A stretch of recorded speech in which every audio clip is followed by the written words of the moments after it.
I'm muted. Haha. There we go. So, I was saying, let me go get my what's this thing called? My phone, my tripod here, so I can go live on TikTok. Um, I will probably still do a couple of TikToks um, while I am on break because I'm pretty sure my kids aren't going to be bothered with me because MJ gets out of school tomorrow. Tomorrow's their last day. Christmas is Sunday. So it's like we're right at Christmas. So I'm pretty sure it's not going to be bothered with me anyway. So I'll probably take my tripod and, be doing some TikToks on my 2-week break. But y'all, this is the last last Wednesday live video. Well, I'll probably do live. I'll go live again later today. But it's my last, technically like one of the last ones for 2022 because I go on a break for 2 weeks. I mean, I'll be on and of course answering stuff because I can't stand my panel for social media. But as far as like Q&A type stuff and doing like full on Q&A type videos or demos, this is it. Like one of the last ones. Anything after that will just be me kind of like responding back via messages. Of course, HS Sync will still be open and you'll be able to still order stuff. We'll still ship stuff out. But I'm just taking a break from teaching. Allows me to also get my mind together, get my mind right. Okay. So enjoy your holidays. We'll miss you. I'll be on TikTok. Don't tell my kids though. Oh, you're almost to me. Awesome. Okay. I am here to give you your order. So yes, if you're in the South Florida area, you can do a local pickup. You come to, if it's so like the day that we pack them and get them ready, if you hear before 4 o'clock, you can pick it up same day. I mean, we can pick it up in the office. If not, then you pick it up at the UPS store, which is where our local pickup was previously. And they're open until 6:30. And then it's like, if you're coming if you don't come the same day, you have to go there. We were trying to make it to where, you can pick it up here because you don't have to wait in lines. You go to UPS store right now, everyone's shipping. So you may end up having to wait like a long time to wait in the line to pick up your package. So if you're able to get to us when you place your order before 4 p.m., you get to pick it up without having to wait and you get to meet your girl. So yeah. Exactly. Mama got to have fun too. So yeah, when I go live on that, like for me, Facebook and YouTube really is work, even though I kind of have, personal conversations and stuff like that. Facebook, YouTube, and classes, that's work. TikTok for me is a little bit more fun. I like to go and I like to just watch regular TikToks and just kind of be on other people's live. So it's still like, I'm still a person, like I'm still regular. So I'm going to still kind of go and hang out on TikTok and just be Shakeya for 2 weeks instead of Shakeya the professor. So yay. All right. So hello. Welcome everyone. Incredible afternoon. Incredible afternoon and happy holidays from Miami. Hello, fellow Floridian. Hey, neighbor. Like I said, just a Q&A, little chit chat. We are, we're able to talk about, any questions that you guys have. I enjoy doing these. It helps you guys in real time with questions that you have, things that you are struggling with, pain points, just want some advice on things. This is what I'm here for. I love these moments. So the floor is yours. I'll do my little intro. Waiting for my sister to get here. Even went to go pick up my sister from the airport. So we'll probably, whenever she goes to get my niece, we'll be doing gingerbread houses. So I'm excited about that. I stopped my essentials. So, speaking of which I also need to send that out at 6 o'clock.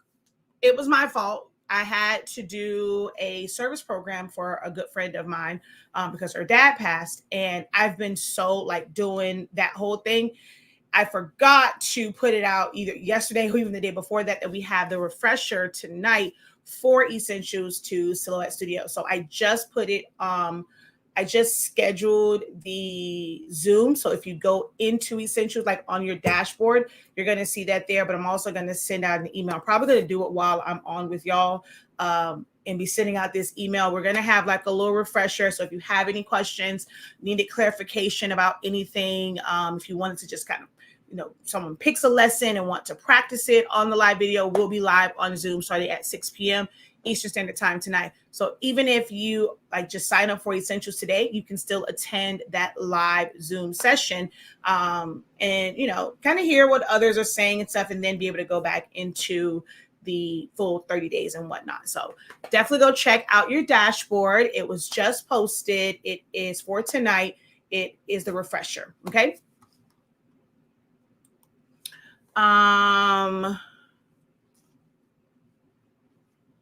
Which I probably need to go on here like right now and send that out. I'm actually going to send it directly from, what's this thing called? Directly from the Academy site. So I go into the course and, I think that's her coming to pick up her paper. Don't block the driveway though, because if Ethan comes home, you're blocking the driveway. You can back up on that side if you're watching me. All right, hold on, y'all. Let me go grab this real quick. Go ahead and start to post your questions, and I'll be right back. Right back.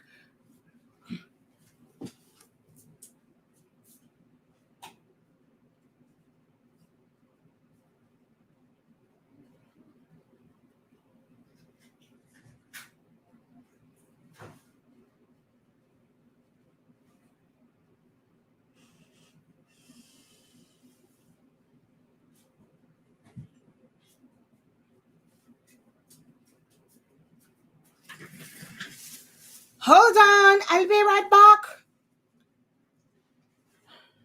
Oh, you are still watching. Hold on, y'all.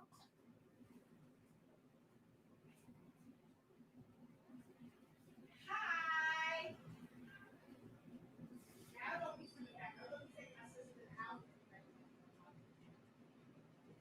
Everyone always comes when I'm live, so I can't even give y'all like the tour.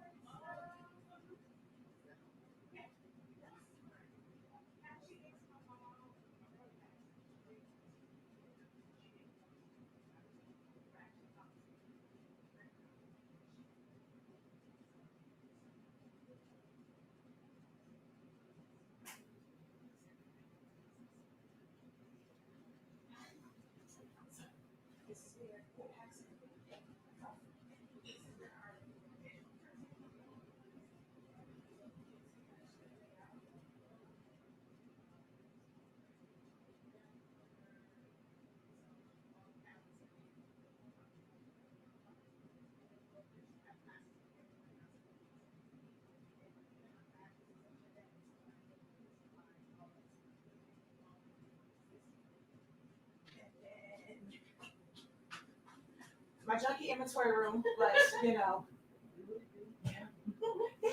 then of course my office. That's really what it looks like. It's always crazy, but y'all just see one little piece.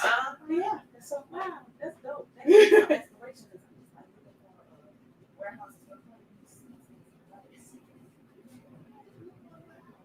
And that's what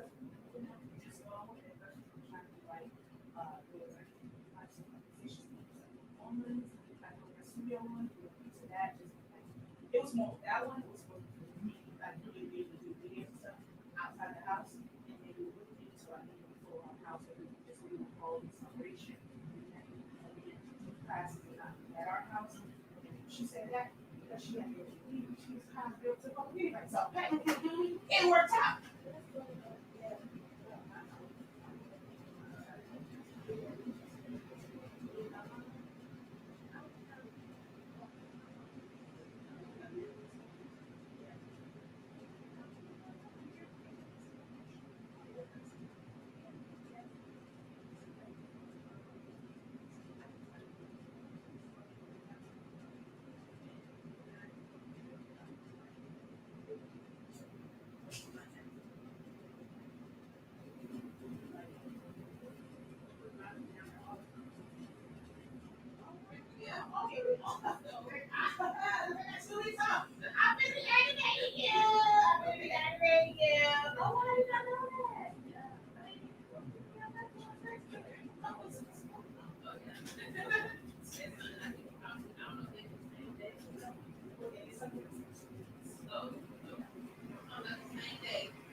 someone picked it up. I gave her a quick little tour. People keep coming here. Every time someone comes to pick something up, I'm usually live. So it's like, oh, okay, well, here's a quick tour. Don't tell nobody about how my office really looks, because y'all just get to see like this little piece right here. So don't ever tell people how my office looks, because it's always a mess.com and a half.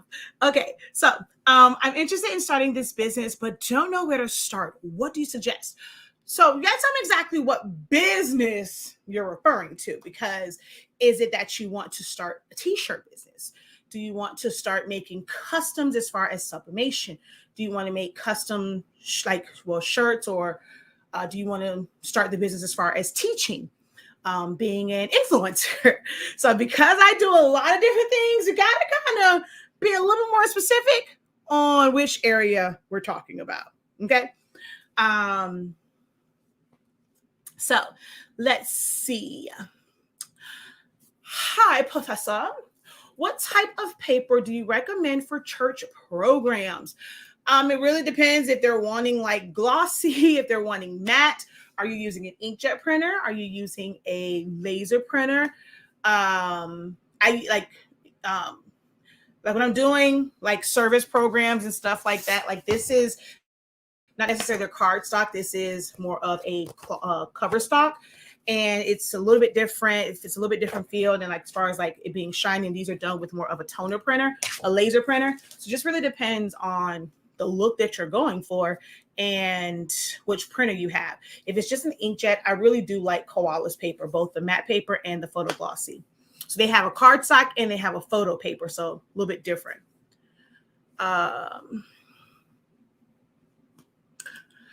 Professor, where do I find how to set up a 7310 on your website? Thank you so much. It is the exact same setup. I don't have one where I've done a 7310. It's going to be the exact same setup as the 7820, 7840 printers that I have done on my YouTube channel. So it's not necessarily on our website, but on our YouTube channel, you will find those videos. Same exact setup, starting with your Epson cartridges, filling your refillables, putting, then doing ink cartridge replacement, putting them in. The only thing that's going to be a little bit different is the screen, because you don't have a full LCD like the big screen, and so the settings are a little bit different. But as far as what you do and the steps, all the same as my 7820 and 7840 videos. Hey, Joy. Happy holidays. In Ohio, in the snow, very cold weather for Christmas. Change plans, will not be going out after Thursday. If we can just get a little bit of, we're supposed to get a little bit of chill here for Christmas. Hasn't been a chill on Christmas in a while here. So we'll get a little bit of a chill. So we'll see. So yeah, inkjet papers that I really use now. I can't say I've done like a church program like from my inkjet, but I've done service programs like my aunt's home. I printed in-house, and I just, at that time, they hadn't lost their mind yet. And I was using, I used Hammermill, and also used Navigator Platinum, which is like a cardstock. But more so lately, I have been using Koala. I really like Koala's cardstock as well as their photo paper, matte paper, and glossy paper. Okay, so shirts and sublimation. If you're wanting to start this as a business, if you have not started it, just starting it, right? Just getting into it. That's going to always be my first suggestion, is don't go into it immediately thinking about business, because you won't really give yourself the space to learn what it is and how it works. I got into all of this as far as like the custom things and whether it was events and stuff, just doing it for myself, doing it for family, doing it where I wasn't getting not one red cent from it. And learning things here and there. And once I got comfortable with what I was doing, how I was going to do it, if issues arose, I wasn't like frantic and like frazzled about it. That's when it became more of a business for me. But I just tested the waters with no expectations of financial gain, because I think had I gone into it like just wanting it to be a business and I wasn't getting the clientele, if I was getting the pushback on prices like right out the gate, I really would have been discouraged and would have been like, look, F this stuff, throw all this stuff out the window. I don't want to deal with any of these machines had I had that pressure of business. So for me, I literally went into it just wanting to learn about the process to see if I even liked it, I enjoyed it, if I could do it. Yes, it is a financial investment that you potentially may not receive a return on, but it took that stress away from going into it like immediately as a business. So, getting the equipment, there's, whether it's for business or it's for personal, you really have to get, the equipment or you have to have the right supplies. If you don't want to invest in a printer right away, some people will go and say, oh, well, it's cheaper to get your own printer versus buying prints. But if it's something that you find that you just don't like the color difference, right? You don't like, the fact that you have to use polyester, because people go into it not realizing the limitations of sublimation. So if starting is like, man, okay, I'm doing this, I'm getting these prints, but everyone's asking for color shirts. They want cotton shirts. You've invested all this money into sublimation and you've gotten a printer, you've gotten paper, you've gotten all these things, and that's not what your core audience wants. It can be very difficult. And, it's like, I say difficult, but it can be hard to like trust. And look, hey, he literally pulled up like 2 seconds later. That's what I said. I knew that he would be coming back soon. So she hasn't even pulled off. Like, I'm pretty sure you're still watching. Hasn't been too long since she pulled off. And who pulls into the driveway? Even. So I was like, don't block the driveway because he might be coming back real soon. But what was I saying? But yeah, some people will say, oh, just get all the stuff. It's like, that's a lot. Like, the printers aren't cheap. And if you want to do like a larger print, that's not cheap at all. So if you know someone that's doing, if you're in groups, or if you would like, right now it's not on the site for you guys to submit them, but a lot of people submit to us and we print it out and we ship it to them. You can always reach out to us if you want to be able to get prints, and then, you can just focus on the blanks. You can focus on the shirts and the polyester to just be able to test things out. That will be my recommendation of, the best place to start at. Also, if you are somebody that wants to go into it with all of the knowledge possible, I am very, very detailed. I have detail syndrome.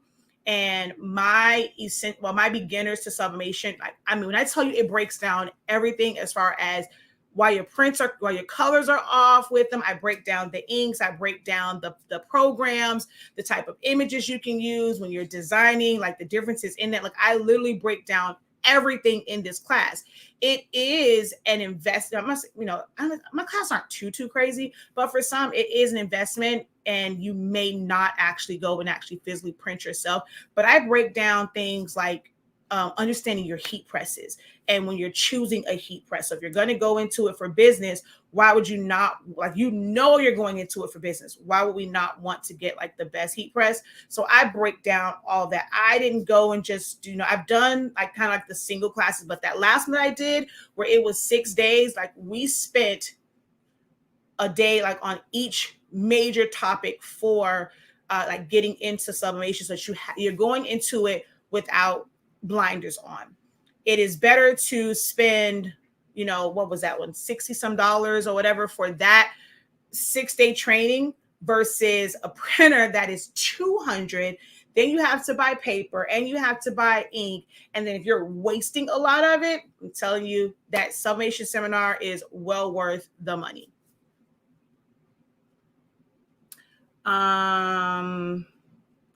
Do you offer mentorships and coaching? I just don't want to have to figure it out myself. So I do group. You can always book. I have several people. Oh, someone just actually asked me about booking a one-on-one session before I go on break.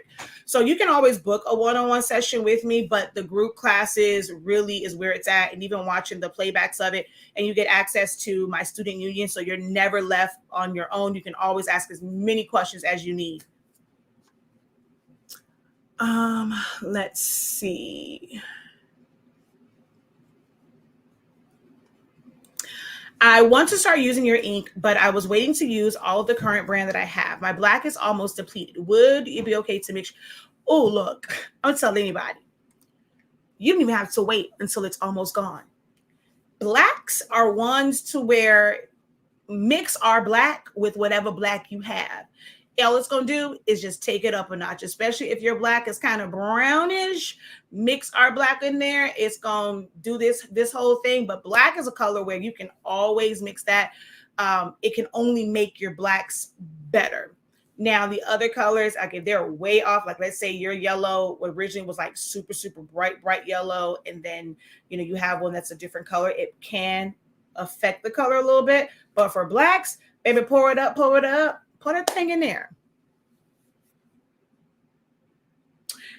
Ooh, excuse me. Lather Me Works. Hello, beautiful queens and kings and multimillionaires. Hello. I'm here for it. Claim it. Multimillionaires, not just a single million. We talking multi-millions. I receive it. I sure do. I appreciate it and I receive it. Wait, I didn't see my child. Is he with his auntie? Because I did not see my child with my husband. Any other questions? Oh, I actually forgot to share this out. Actually, I forgot to go to YouTube, not YouTube, Facebook, and do an @everyone because it's the last. I don't know if I want to do it now, if I want to do it later. Because I plan to go live a little bit later too, maybe. I'm gonna do @everyone just in case I don't go live later on.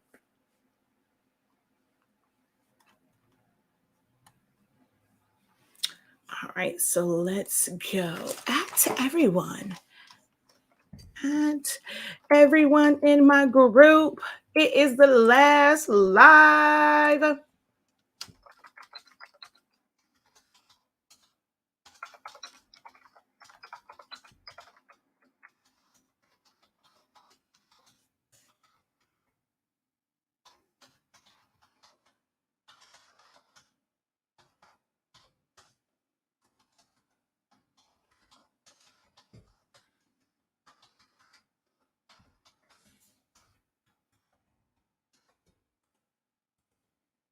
All right, so that one is done. Hey, how art thou? Ooh, so I'm scrolling. So since y'all are asking questions, I happen to be scrolling, and one of the groups I'm always in, here's a question. I just brought an Epson printer to do sublimation. Well, they said something else. What's the best website to go to get images? There is no such thing.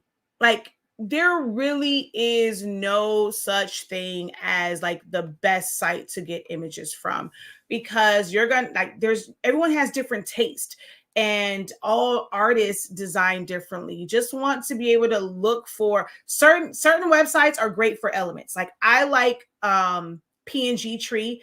I'm not going there for full on completed designs that are ready to print and press.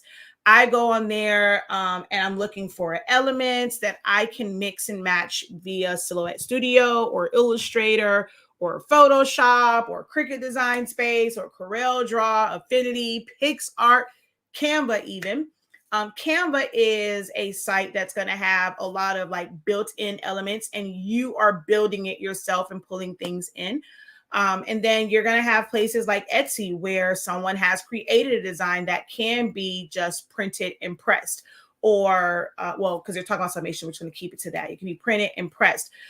Design Bundles has the same thing. Creative Fabrica, tomato. They have designs that are ready to print and press, but they also are going to have elements that you bring in and you mix and match to create your own design.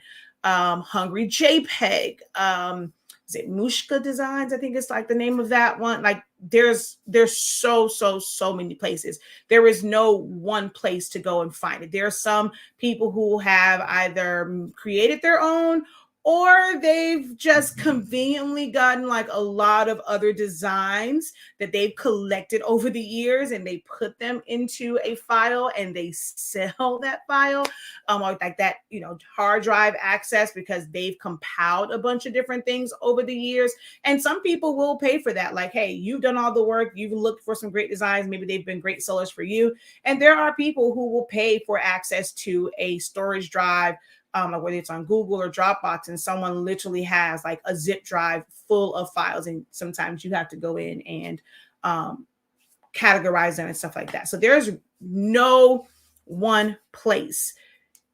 Your designs are where, you'll find designs where that match, in places that match your design style and your aesthetics.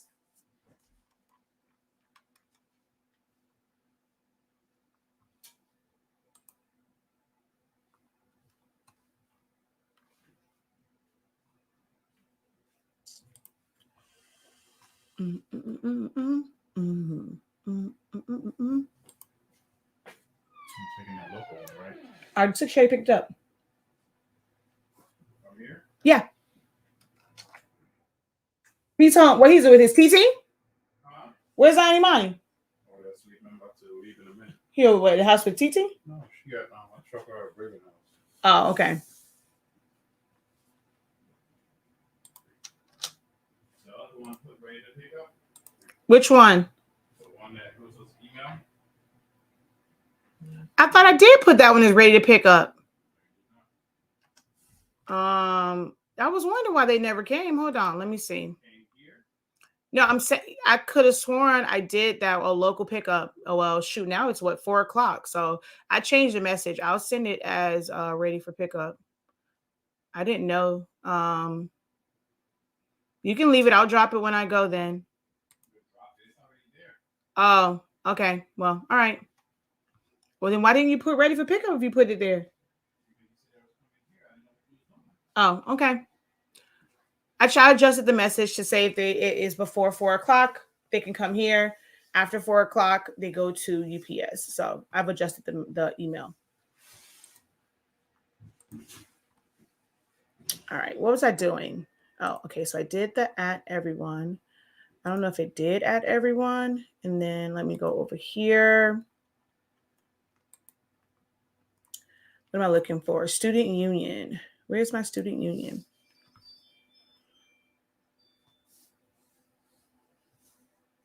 I've been so busy lately. I thought I'd drop in and show a beaded shirt I designed. I get so tickled when I see what I can do.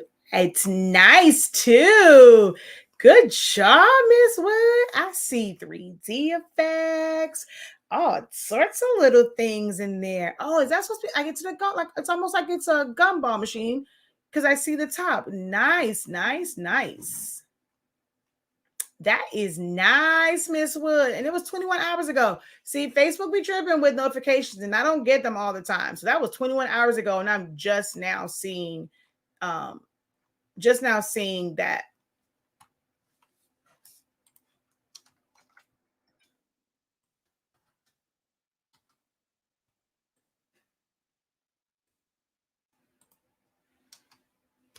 All right, so I did add everyone there. And I know, right? Miss Woods be doing the darn thing.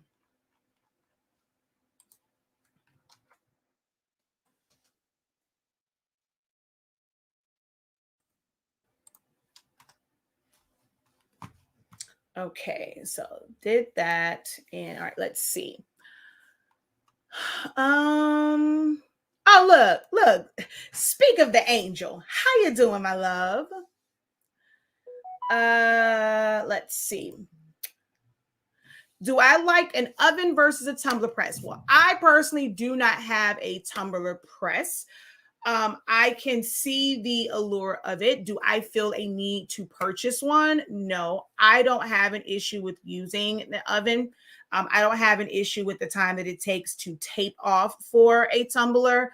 I don't have an issue with the cost. Like some people say, well, it costs too much. Like you're wasting tape. I don't have an issue with it. When I first learned about doing sublimation, it wasn't even for tumblers. It was for mugs. very first time I was ever exposed to sublimation was really on a larger scale. And it was a video that I watched, and they were literally firing up and sublimating a bunch of mugs inside this really big, like industrial looking oven, which is an oven that I've seen because I worked in food service. I worked at American Airlines Arena, and it reminded me of the ovens that are there at the arena. And I saw them using that, and they just had like literally a ton of mugs in there. And that intrigued me because I'm like, if I'm in business, if I don't want to do like onesies and twosies, mug presses and even like smaller ovens is, hey, when you're a small business. But most big businesses, they're not sitting here using a mug press. Or like some might use a mug press because they'll have like the one that's like 7, 8, 9, 10, like a whole bunch of them. And you're just going to set them all up, put them in there, clamp them all, boom, boom, boom, and go.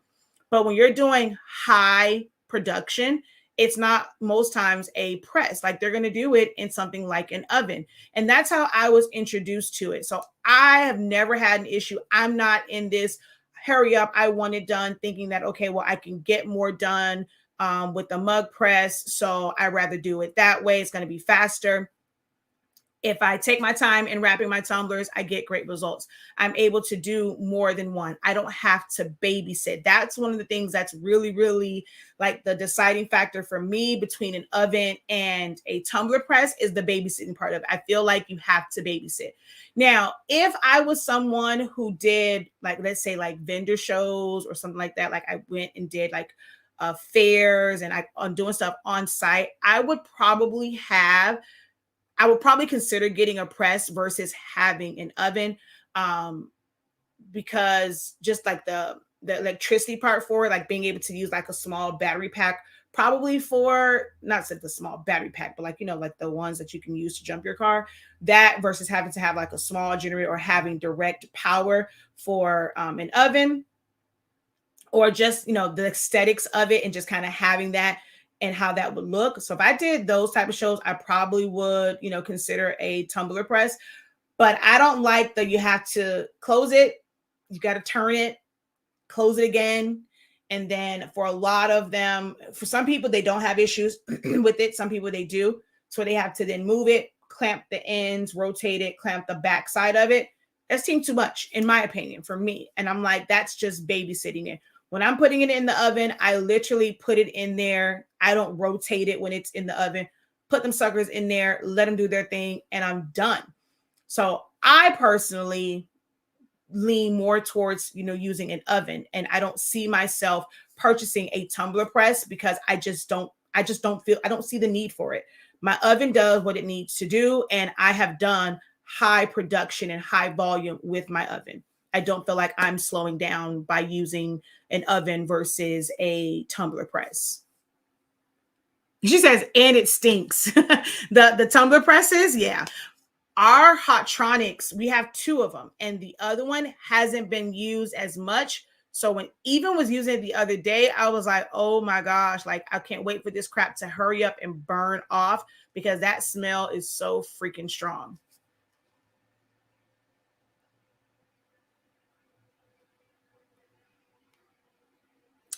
Thank you for your order. Hi, Shakeya. Happy holidays to you, your staff, and your family. Thank you. Thank you. Incredible afternoon. All right.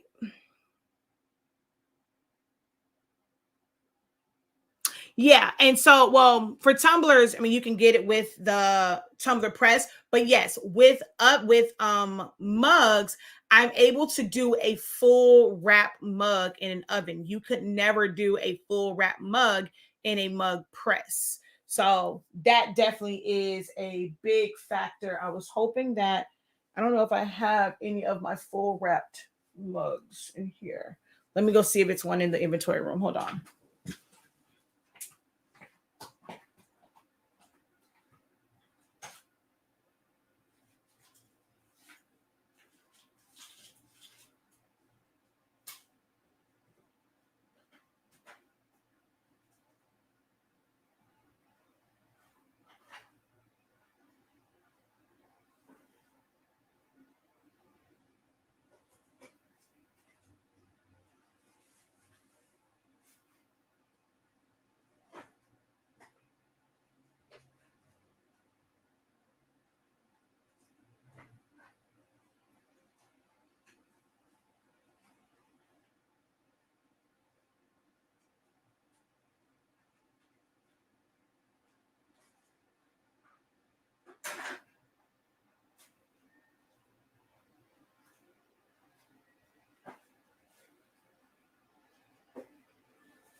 All right, so yeah, I don't have any of my full wrap mugs here. But yeah, I like my oven because you can do like literally underneath the handle. And oh wait, this isn't the best one. This was like I think one of the very first ones. Yeah, this is one of the very first ones I did. This before I perfected like my technique. But so still being able to go underneath the handle. You can't do this in a mug press.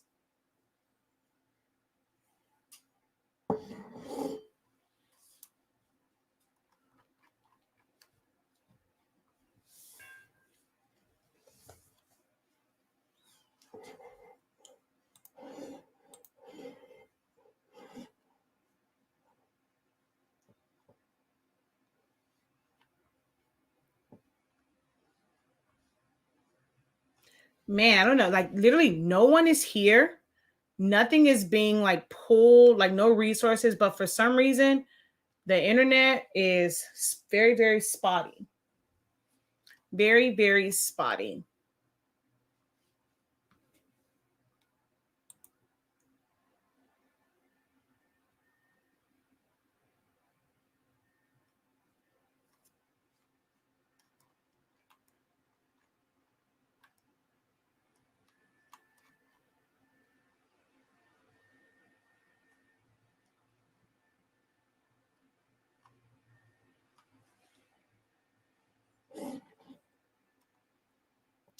All right.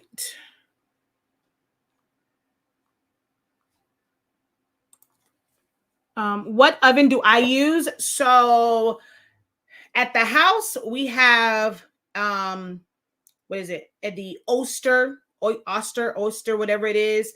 It is the XL one with the pull down, not the um not the French door.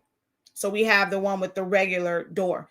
It's the same one that we use to make. I just made macaroni and cheese in the other night, you know. Here, I just use the oven that's here. Hold on once again.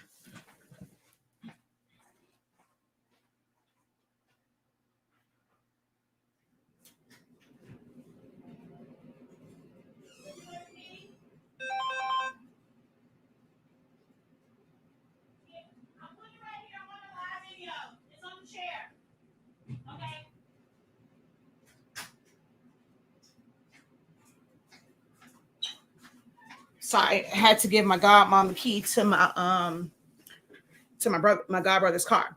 What was I saying? Oh, so here is just the regular oven. And it's not a convection one, it's just a regular old oven. And I have put tumblers in there and sublimated those. Now, if you leave it in there too long, you know, it will burn. I'll show you the one that I just did, and it burned.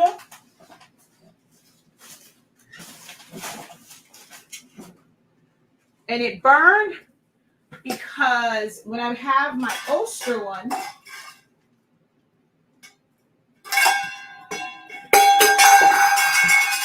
sorry, I don't preheat. So my small oven, even though it's an extra XL, I still call it a small one. I don't preheat. I turn it on, I set the timer, and I put the tumblers in there cold because as it's heating up, it's still starting the sublimation process. Now, the other one, because it's so big, I did let it like preheat. And then once you turn it off, like even once the timer goes off, it's such a big oven that the heat really stays in there. So if you leave it in there too long, it's gonna overcook. So this is one where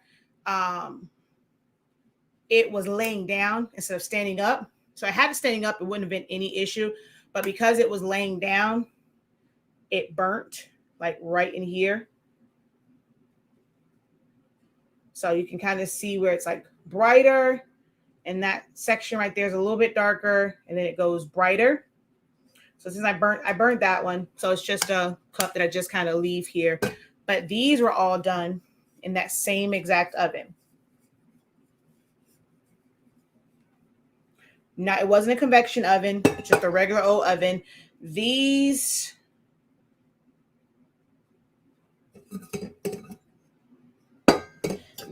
two were done at the exact same time. This one was, no, this was done by itself. These two were done at the exact same time. And this one was done by itself. But I like in that oven, I could literally do about 20 tumblers at one time.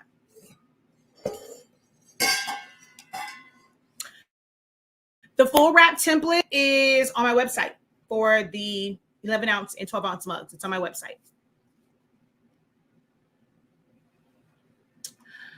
I'm still having an issue with my image size printing smaller than my actual size. My image is a PNG from Canva. I use a MacBook.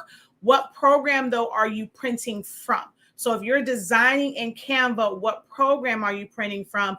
And when you design in Canva, do you have like your canvas size? What size is that? Because if you end up having a lot of negative space and you're not cropping it down or tracing attached to that size, it can end up being the wrong size because you have all of this extra negative space around it. So what program are you printing from since you're designing in Canva, or are you printing directly from Canva? Yeah, it wasn't too bad. And so even was like, man, it's a kid. Like it was for Zion Imani, someone in Zion Imani's class. And so he's like, dude, just give the thing to the kid. Like he's not going to know. Like no one's going to know other than you. But it was also advertising. Like I had like my card and stuff in there. I don't want them to go and his parents to show somebody else and somebody like, oh, what is it? They burnt that. Like don't order from that company. So I remade it even though it was for a gift. And this just becomes a teaching module. Like this is now for teaching purposes. So when you did it in Silhouette, did you trace and detach and resize it? Or did you just open it, resized it, and then printed it?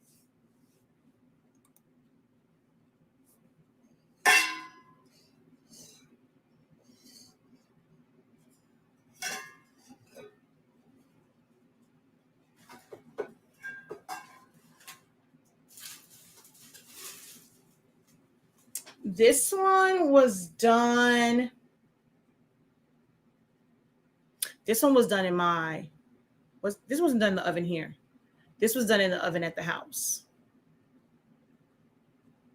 Look at that, man. These colors are absolutely amazing.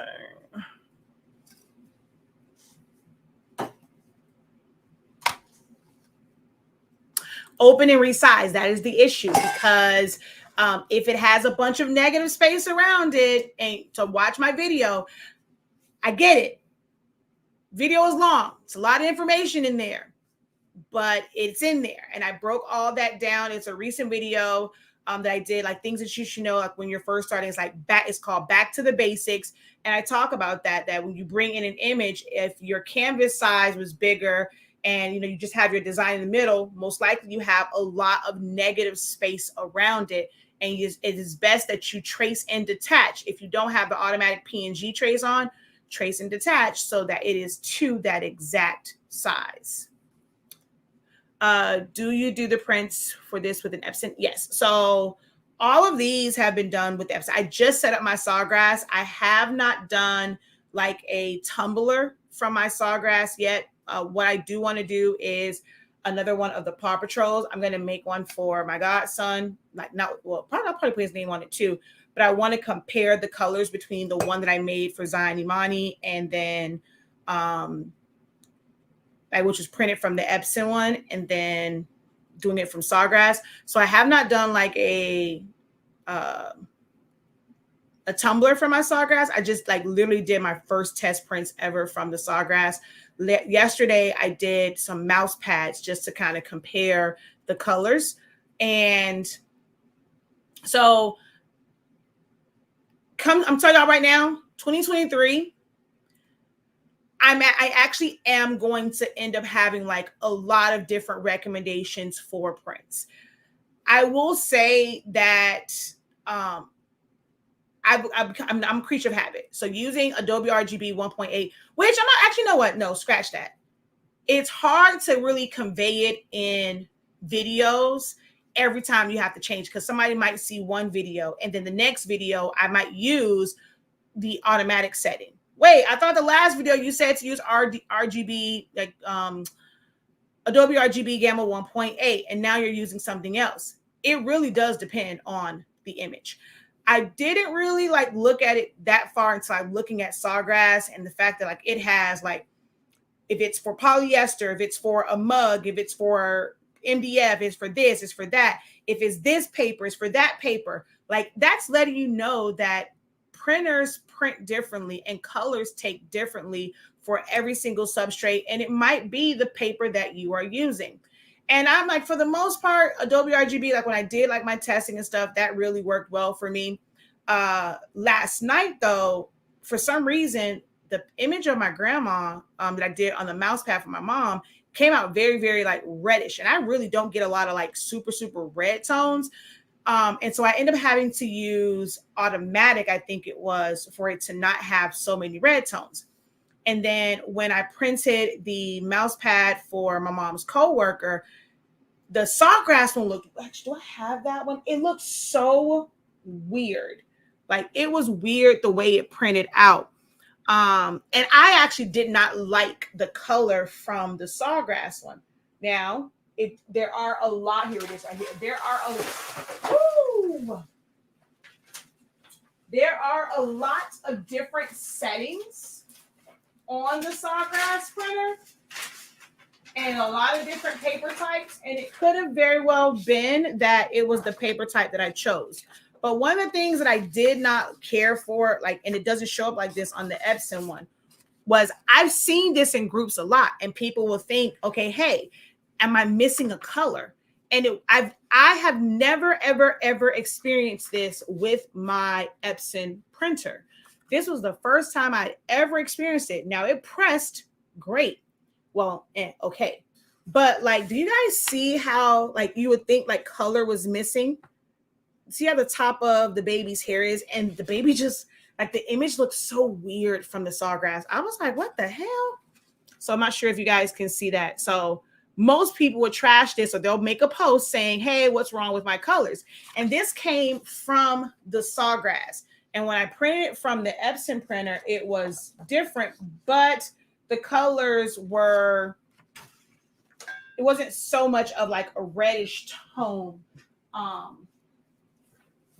from the Sawgrass, but it was really, really dark. Like that print came out way too dark. I end up doing another one because I just didn't like that one and gave it back to, gave it to mom. So now they just have two. And I adjusted the settings. So it really, I can't wait for these 2 weeks off, and I'm going to play around with my Sawgrass. I'm going to test all the settings. It really is different settings.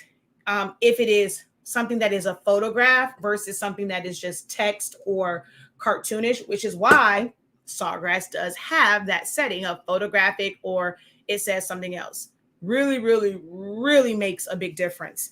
I'm going to probably regret this because videos are forever. And if I ever go back and rewatch this, I'm going to constantly keep seeing my grandmother's face. But even with like this one right here, right?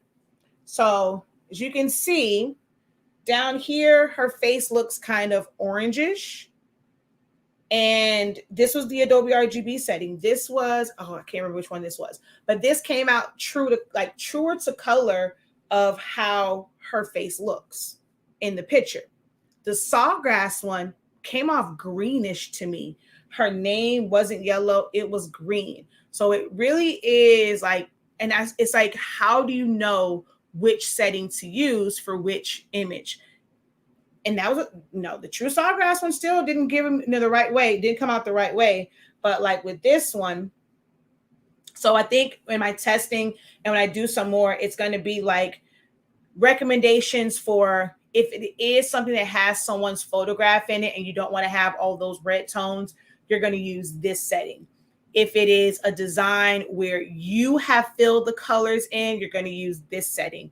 If it is a design that was pre-made, you would use these settings, because I think that each one of the settings does something different. Like if it was like a regular JPEG or whatever, but this was the Adobe RGB. And for some reason, her skin tone came out very, very orangish versus here.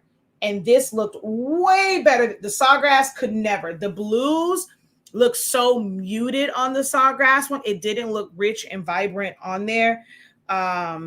So yeah, but this one, although it doesn't look bad, and it's also been pressed, like this has actually been pressed a couple of times.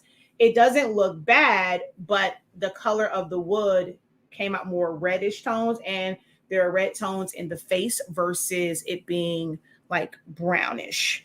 So yeah, definitely going to be doing a lot of testing, like actually opening up the Sawgrass printer and seeing all of those settings. I'm now intrigued and I want to go into straight up professor mode and do a bunch of testing.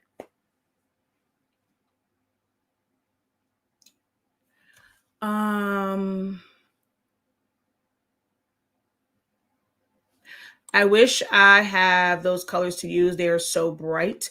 Which ones? Wait, I'm not sure when it came in as far as what I was showing.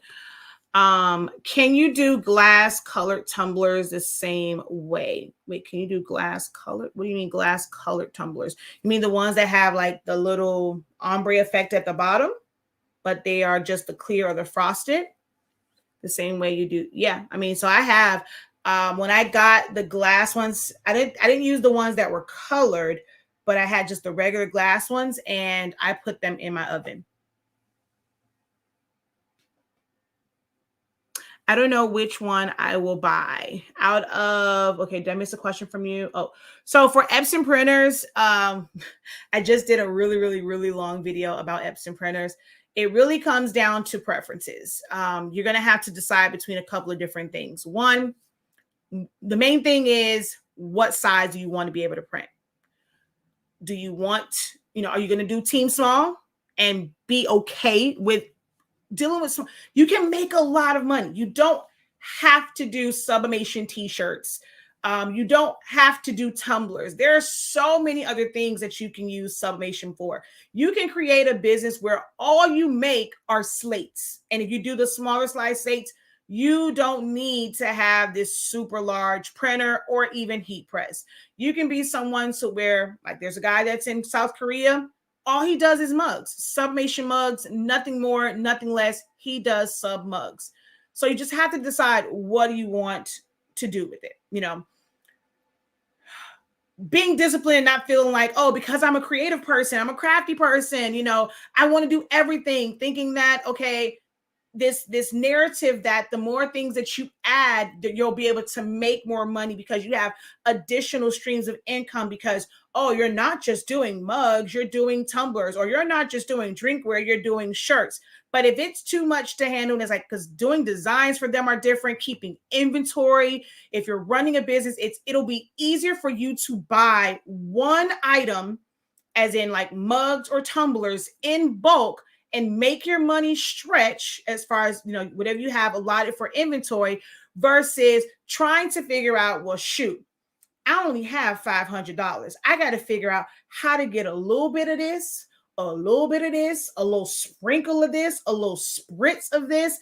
And then what if the thing that I got a lot of bit of, what if that doesn't really sell? And the stuff that I'm thinking, okay, it's not going to move, and I only got a sprinkle of it, I only got a few of those. But I've invested so much money in the lot of bit of stuff and I'm not making money on it. So now how do I get more inventory? But if you start off and you really learn to stick to one thing, you can use your money smartly and wisely.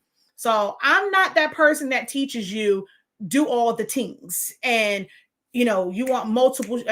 It's good to have multiple streams of income that don't all have to be where you're physically working. Like you can make money for you by making money and then investing that money. And there's this whole other thing, with that, but you don't have to go and have all these different things. Take it from me. It's frustrating. It's frustrating switching your mind. Like how I approach a poster is going to be different than a tumbler, than a mouse pad. I was working on some things because I'm teaching a class right now. And then when I had to design this service program, I literally had to like turn on a different part of my brain and turn off another. Because if not, like the thoughts and the ideas, and they would have gotten just jumbled up and I would have been here for like forever and a day. So you have to have the ability to be able to, especially creatively, turn one off, turn the other one on. When it comes to processes and your assembly line of stuff and how you prepare, when you only have one or two things to do, like, I mean, I'm telling you, it's a lot easier, especially if you're by yourself.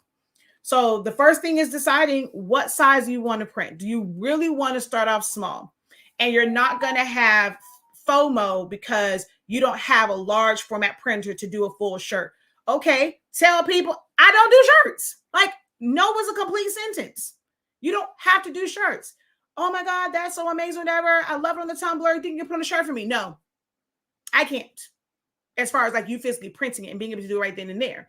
Now, it doesn't mean that you cannot do it because you might have a small printer, but you outsource it and you're going to get a bigger print and you're going to press it. But it doesn't mean that you have to, like, for one or two jobs, you're going to try and get a bigger printer when the bulk of your work are small formats. That's kind of crazy to spend that extra money when you're not going to use it. So what size do you really want to be able to print? If you go into it knowing that I want to get into this for shirts and I want to be able to do adult shirts. If you're going into it, it's like, okay, I want to make really cool, really cute kid items. You are somebody, you already make kid outfits. You make tutus. You might make custom overalls. I want to make you a custom shirt to go with your tutus and your overalls. You don't need a large format printer to make a toddler shirt. No, I'm not making a shirt for the mama, the daddy, the grandma, the cousin, the uncle, the brother, the dot, the dot, the dot, the dot, the dot, the dot, the dot, the dot. I'm making it for the birthday kid that is between the ages of newborn and 5T. I'm not, well, let's say maybe even like, I guess I could say a youth extra small is like a 6, whatever. I'm not going above that size. And it's okay if that is the business that you are setting up. I'm not going past this size. Get somebody else to do it. And it's okay to let somebody else do it if that's not the business that you're in. And if you want to be able to do it, they want your design. Okay, you resize it, you send it out to somebody. Stop going and thinking that everybody's trying to steal your designs. They're going to steal your customers. Y'all better learn how to network with people who are in your area, because you never know when you're going to need them. You never know if you're going to have a whole power surge and none of your equipment is working. But because we didn't want to communicate with the girl down the street because, oh my gosh, she's trying to take my customers. Now you need it because you ain't got no power at your house because there's a whole power surge, or your ink acting crazy. What you gonna do now?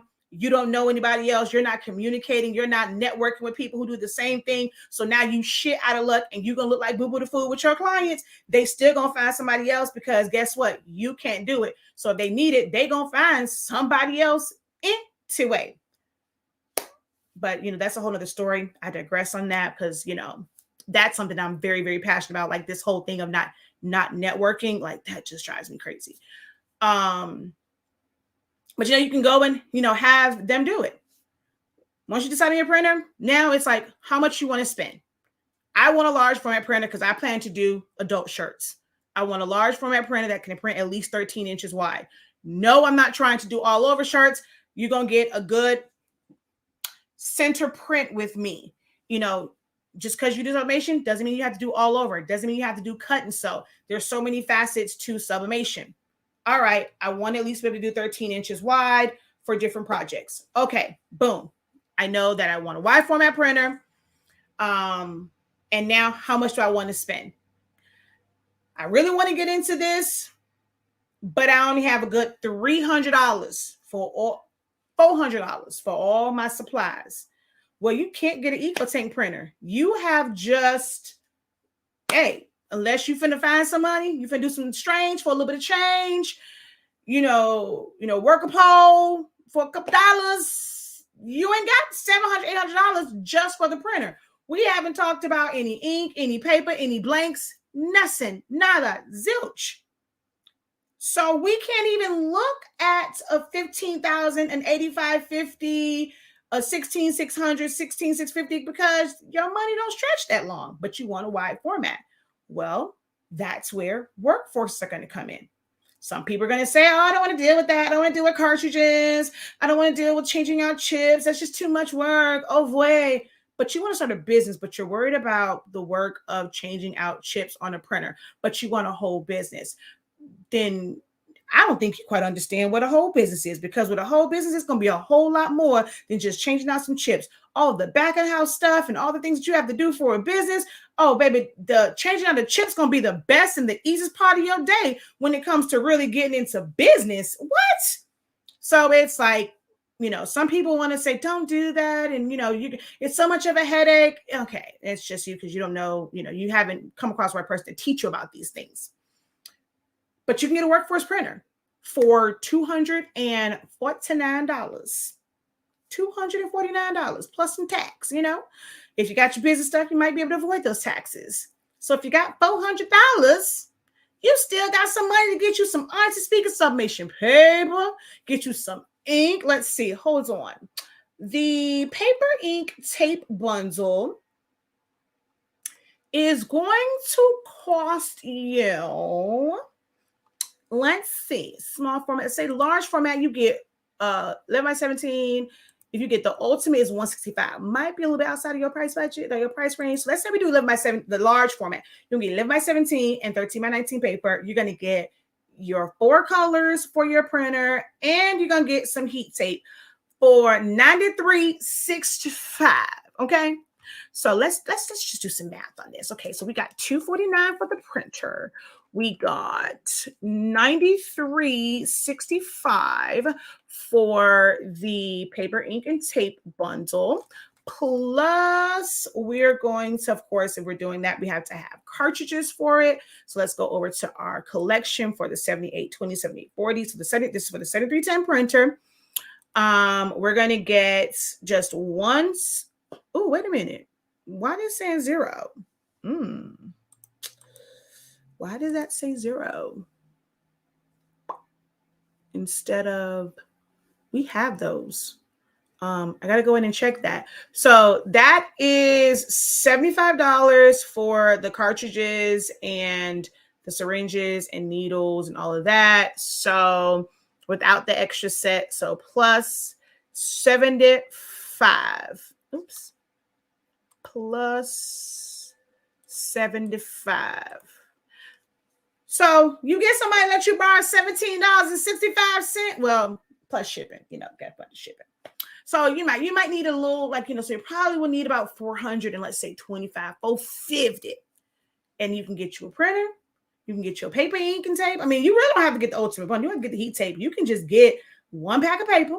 You can get your cartridges and your syringes. You'll probably, be under 400. But that can be a $400 budget right there to get started. Now, unfortunately, you don't have any blanks. So, if you only have 400, wide format might not be in your budget, because just for the printer, the ink, the paper, the tape alone, you're at $417.65. So if that's all you have and you still need blanks, to be honest, I mean, a small format printer really isn't that much of a difference. It's what, $199? So you're going to have an extra, $50 to go and buy some blanks? That's a tumbler going to cost you, like $7-8?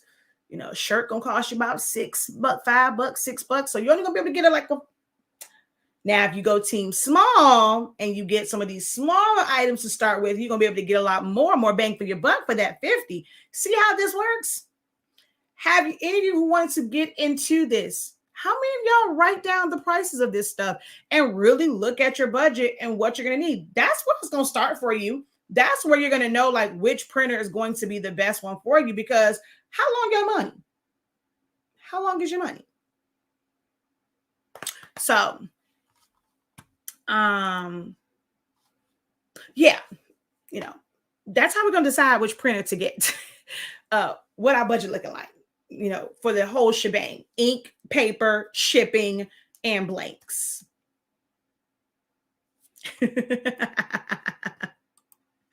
So $1K or less to get a nice printer with a few accessories. Noted. Exactly. I mean, I think 1K is a bit much. I think like a good 500-600 if you want a wide format printer will be good if you're willing to get the workforce and you're using a paper like ours where you only have to use, like, this wasn't printed with premium matte. This, do you see the colors on this? Wait, he looked a little crazy, but hold on. Let me bring them back. This was printed with plain paper setting. This is not premium matte. This one was premium. This one was who this was. Actually, no, this is plain paper setting because this is the darker ones. This is plain paper setting, but for my 7820. Let's see, this plain paper setting. So you don't have to waste a lot of your prints and a lot of your, like, so it's not even a matter of wasting ink. It's about wasting your prints using premium matte because that's going to tell your printer like it's out of ink way too fast than it needs to. So, you know, you're getting the right paper, the right ink. That set of cartridges will last you. I got 155 prints out of my 7820 before I had to change out the chip. And I'm not talking 150, 8.5 by 11, 8.5 by 14. I'm talking a mixture of 11, mainly 11 by 17, 13 by 19. There were some 13 by 24 inch prints, 13 by 36 inch prints. Like, I'm talking like some good size prints. And I mean like full pages of prints, 155 before I had to change out the chip. Now, if you're listening to folk and people that tell you use premium matte, well, yeah, that chip gonna go like that, and you're gonna feel like you're wasting money. But when you learn to do things the right way and you follow people that's gonna help you save money, then it's not so bad. But there is no difference in printing between Epson EcoTank and Sawgrass. So there is a big difference. So I will say between Sawgrass and the Epson, oh baby, Jennifer Maker was right. The Sawgrass prints out way faster than an Epson printer.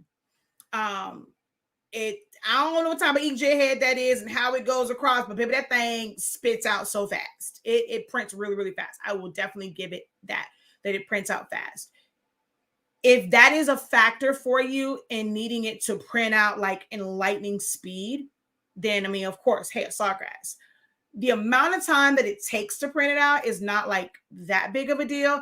I think maybe like if I had the big Sawgrass, right? But then you have to have the bypass tray. When we were doing all of those towels, it took 1 hour to print 20 towels. Now, some may feel like, well, dang, that is a long time if I have to do 300. Well, yeah, it's going to take you a lot longer to print those out if you have to do 300. We had 3 printers going. So rather than have one printer that's super fast, we had, you know, a production. When you're in business and you're doing high volumes, you're going to need more than one machine. So we had 3 printers going. And although it takes an hour to print 20 prints, we were able to send certain ones. We made sure everything was like reset. We sent them. We let them print overnight. We came in the next day. So it's about your production and like your process and how you do your assembly line and how you set things up, how you prep. So for that to print out that way wasn't a big deal for me. Like, wasn't this whole game changer? Like, oh my God, it prints out so much faster. I need things in the speed of light. Like, it wasn't really like, yeah, speed wasn't a key factor for me. But it definitely does print out a lot faster. With our Sublimation paper and the one that we currently have now, because the Sawgrass is a gel-based printer and not water-based, when it first prints out, it's almost like toner powder type. So if you end up touching it immediately, it will smear. You got to literally give it about 5 to 10 seconds for it to dry. If not, it will smear. Whereas with an Epson printer, it dries instantly. Well, to the touch is dry. So let's see what else. Color-wise, because it is proprietary ink, it's made for that one. Your colors are going to be different. So there is a lot of differences between the Sawgrass and the Epson, depending on the results that you want.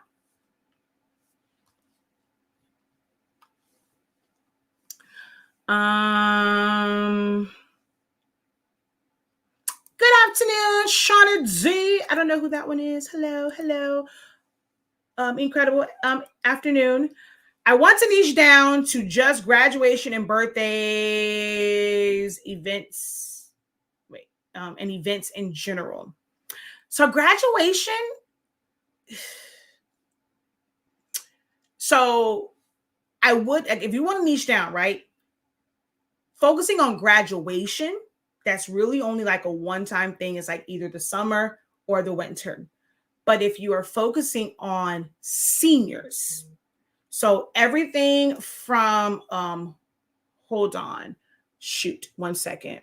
Hold on. Dang it, TikTok, hold on.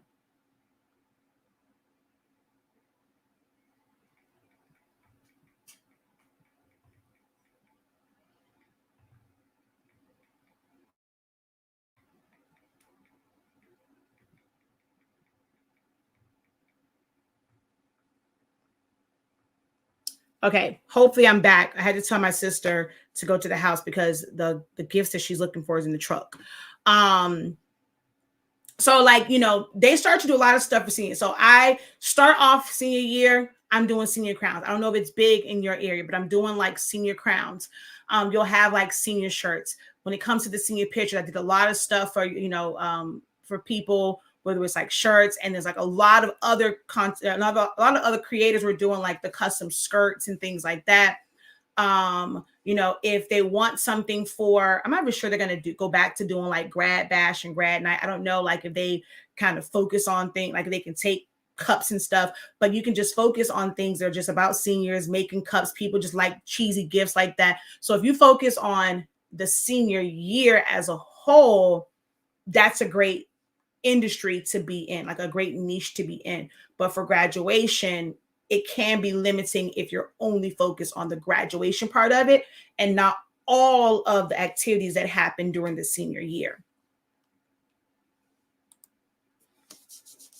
My lips are dry again. Hold on. I need my lip gloss.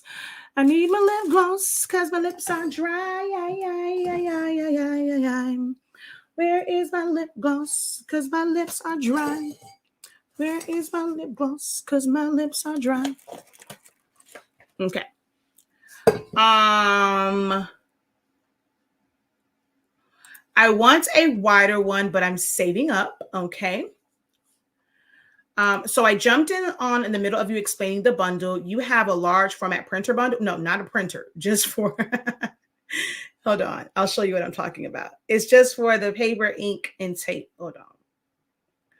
I gotta put, y'all ain't tell me, my lip damn near white, and y'all ain't say nothing to me. Over here, I can't see it. But on TikTok, my upper lip damn near white. Y'all are rude. Y'all ain't tell me nothing about my upper lip right here looking like I was eating on powdered donuts or I was related to Pookie from New Jack City. Oh, y'all are wrong for that. Oh, I thought y'all loved me. Y'all got me over here with the white lip. Like it is straight up. I turned my face over here. My lip was straight up white. And y'all told me nothing. Y'all ain't right. You're not right. It's not right. Okay. Let's add this to the stream.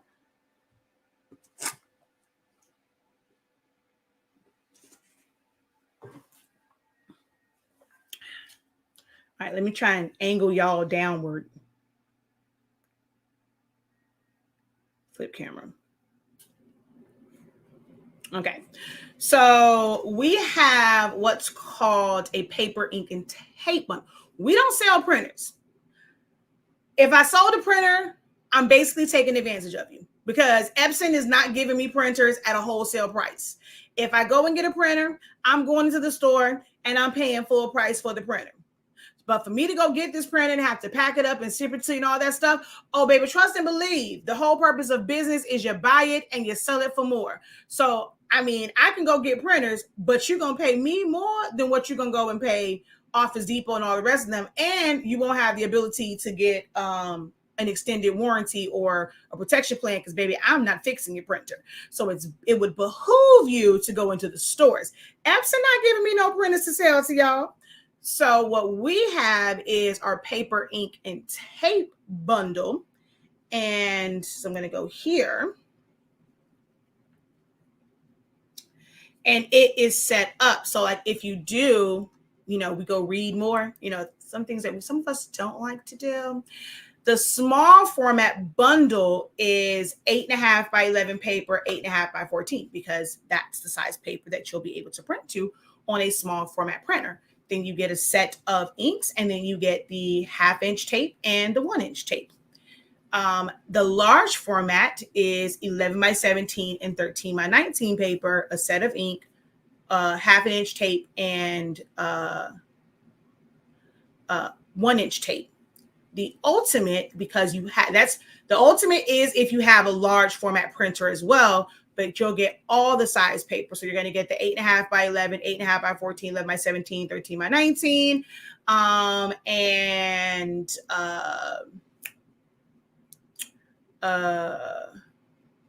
ink, and then heat tape.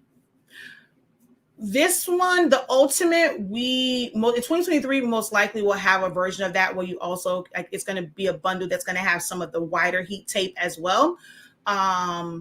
Because normally if you have that, you're doing bigger projects and you need wider heat tape. So some of these will actually change in 2023. But that's the bundle I was saying when I said a large format one. It's just the paper that comes with it, with the paper, ink, and tape bundle. So that's that. She says, don't do me. I just got here. All right. Do you prefer Epson steel versus the Sawgrass? I literally just printed out my first ones based off of just the test prints. I mean, when I did...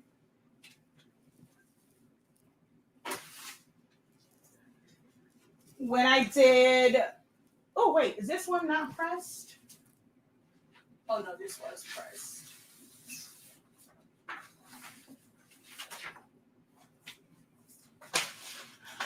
So I always thought I had really great colors. Like they were pretty, not like, I mean, of course they're always off, but never really ever feel like my colors were like totally and completely off. Like, so for me to go and press something like this, like, okay, dude, I'm getting yellows, I'm getting reds, I'm getting oranges, I'm getting pinks, I'm getting the greens. Like, okay, we all good in the hood. Like it's all good in the neighborhood.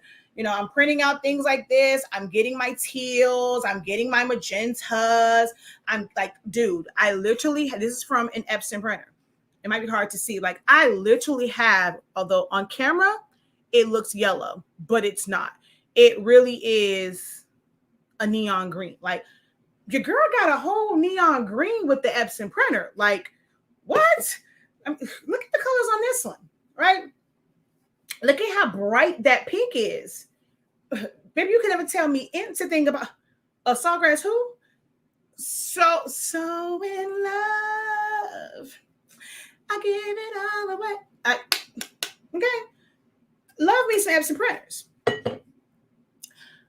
Never thought like I had an issue, baby. HSINK is the bomb.com. Well, this Sawgrass said, girl, let me learn you some things. Because over here, I'm actually kind of sort of embarrassed. And I said, oh, hells no. I got to figure out what the hell went wrong because I've never experienced this before. Like this is like just being totally and completely like off, right? This was from the Sawgrass. It's yellow. Okay? It's yellow. This was from the Epson. It's yellow gold or orangish. Yellow, orangey yellow, yellow orange.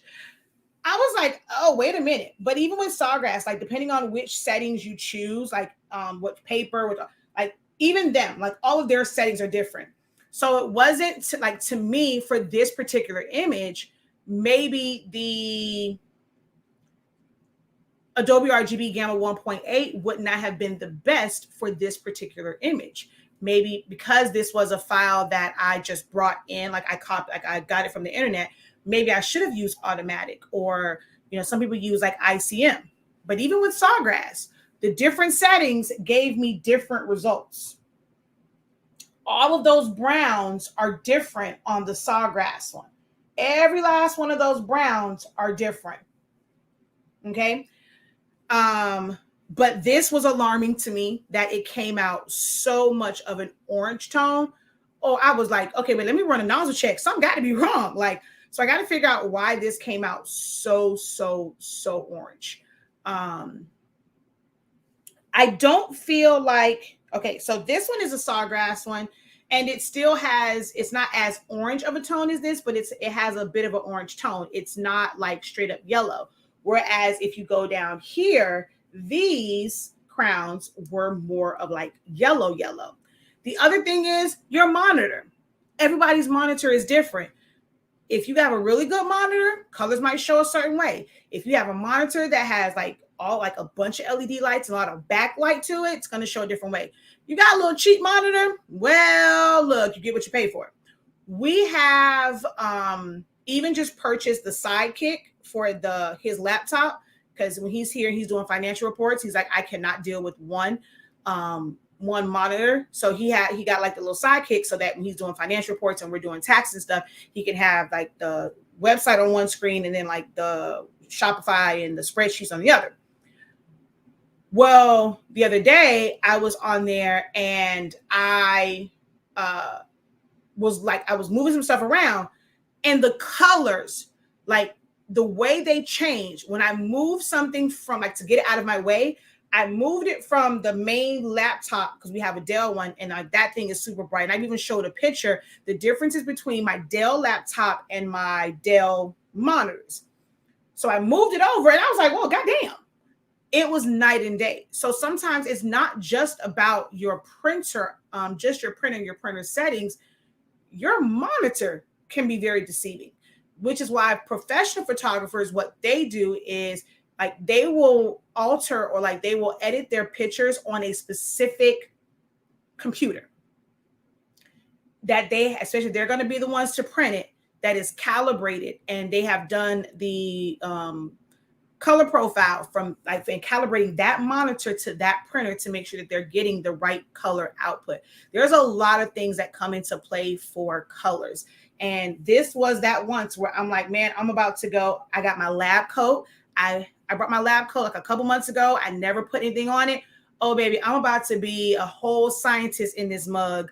And I'm gonna have, when I'm doing it, I'm gonna put on my lab coat. It's polyester. I'm gonna sublimate my lab coat. Put my lab coat on, probably gonna get me some goggles just for effects. And I'm going to be a testing fool, because this right here drove me nuts. I was like, oh, baby, we got to figure this out. What makes colors so different? So that's gonna be my little research in the next couple of months. But I'm not going to say that I like the Sawgrass over the Epson. I still, I've never had an issue with Epson.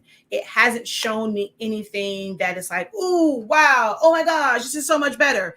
Because I actually did not like the prints that I did yesterday of the mouse that I made for my mom and the mouse that I made for my mom's coworker. I did not like the ones from Sawgrass. I did not at all.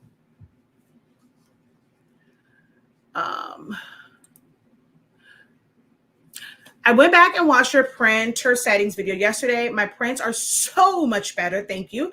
I share with my daughter too, who is now hooked on the creating game. Yay! I'm telling y'all, them settings is fire. And like those settings are so dope. You don't have to use a lot of ink. You're still going to get great results.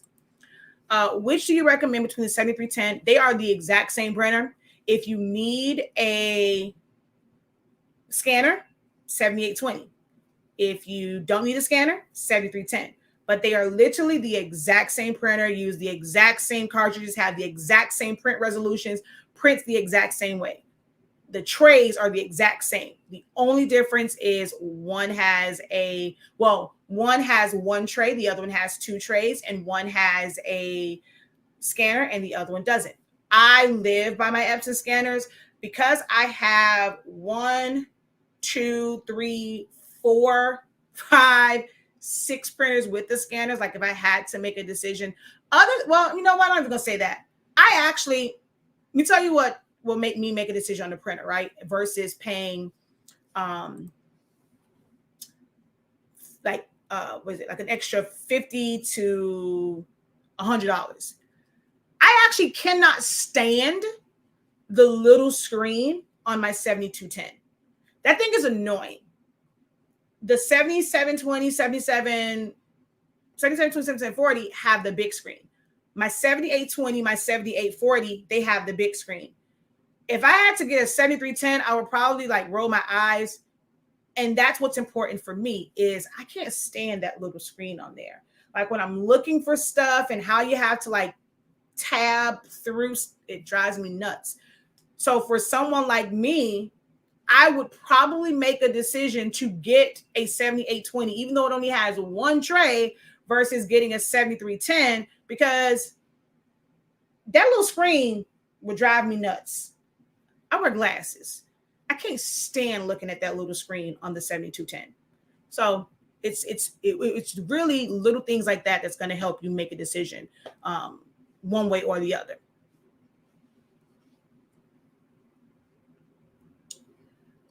If the black looks dull, is that burnt? I'm testing out my tumbler press, but need a heat gun. If your black looks dull, most times it really is not about how you press it. I mean, that's the honest truth. It really has not like if you burn it, I mean, of course, it can start to turn a little bit of brown. Like, so if we look at the blue on this side, right? And then we look at the blue on this side. So it started to turn brown. But if it's just, okay, I'm trying to find somewhere that's black, that's in the burnt section. I think his collar may have been black. I don't remember if his nose was supposed to be brown. Let me see. I don't know. I can't tell what's supposed to be what. But this was starting to turn like brownish. That's how I know it was over sublimated. If it looked like, I don't think, to me, it's not dull. It's just the wrong color. Like, I don't know. I mean, I guess it's so hard to explain. So like, that's the blue side. And then that's the side that started to burn, you know? If you look at the shadow behind it.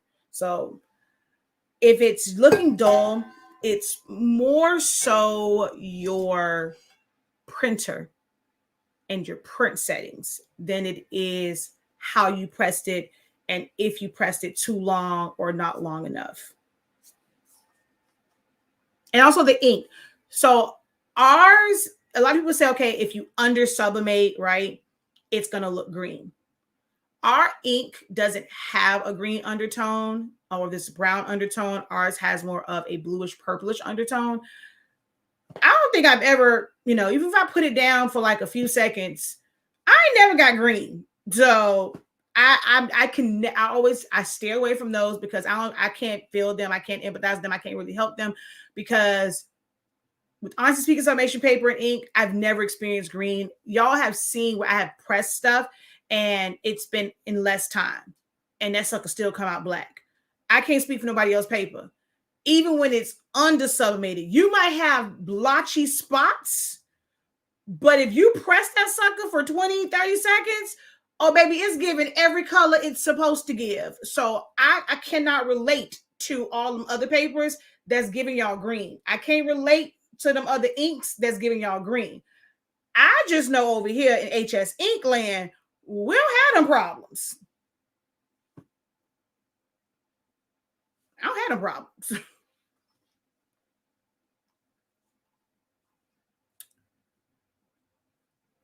I was going to try and partner with photographers for invitations. Okay. That's a good, partnerships are always great. Other photographers, real estate agents, businesses, we got to network and create partnerships. Great job. You've been live for 90 minutes. Don't forget to take a break. Ooh, thank you, TikTok. Can you change the colors of a PNG in Silhouette Studio? Yes and no. So it's not just Silhouette Studio. Can you change the color of a PNG in Photoshop? You can. But when you change the colors, you're going to change everything about that if you go in and you change your hue and saturation. How you isolate something is like how you change the color of one particular part is to isolate that one part. It's going to be the same thing for Silhouette Studio. So if you want to change the color of something, you have to isolate that part, creating the shape, cropping it down, and then you can use your image effects and your colorize to change it.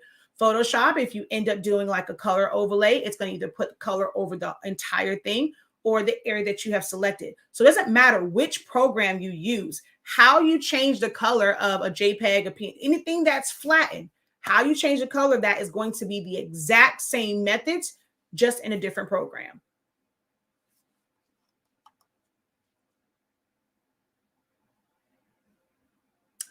Now that Christmas are almost here, do you have any ideas to do for St. Patty's Day? I am not the holiday trend person. I am not in an area where there's this big emphasis on St. Patty's Day like that.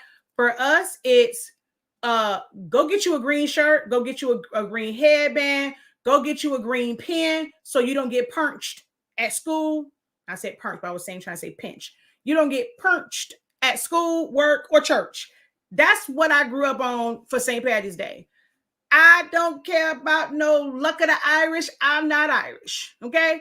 My luck and my blessings come from the Lord. Okay. So I'm probably going to put more emphasis on Easter and Christmas before I put on St. Patty's Day. But even on Easter, I like the little, like the little bunny effect. And on Christmas, I like the Santa and the reindeer and the elves and the snowflake. I mean, the snowman effect. But I put my faith in the Lord. And my luck cometh from the Lord. So I don't really put a lot of emphasis on St. Patty's Day, and I don't drink. Even when I was in Germany, Oktoberfest and all the rest of that stuff, I don't really drink. And so that's a drinking one. I mean, it's cool, if we get days off because of, something like that. I'm down for it. Had like little St. Patty's Day parades just to be able to watch, people throwing gold coins. If it ain't, I like chocolate. So go ahead, throw them at your girl. I'm not showing no boobies for a little couple of gold chains. It ain't for me. In my core demographic, we don't care. Put you on some green so you don't get pinched. So you appear to be like, office morale, and you're not the one that don't ever participate. So you just gonna throw on a green shirt, some green socks, or something like that, just to be in the holiday spirit. But ain't nobody buying no dang on straight up. Let me get me a custom St. Patrick's Day shirt. That ain't for me. So I don't put no emphasis on it. Not a one. I continue to sell what I sell. I'm going to promote the fact that I sell custom items. Now, should you want something for St. Patrick's Day, I most definitely can put you some things together.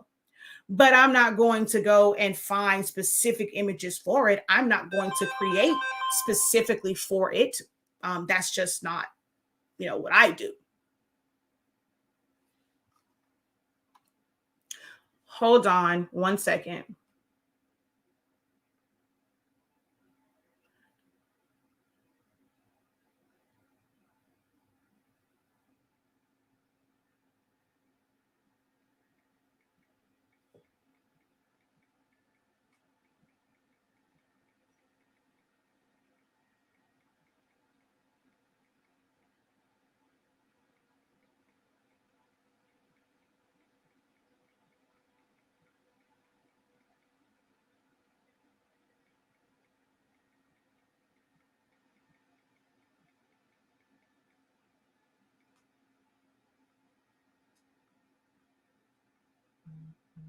All right, sorry. I just realized I sent the message to somebody else and not to my sister.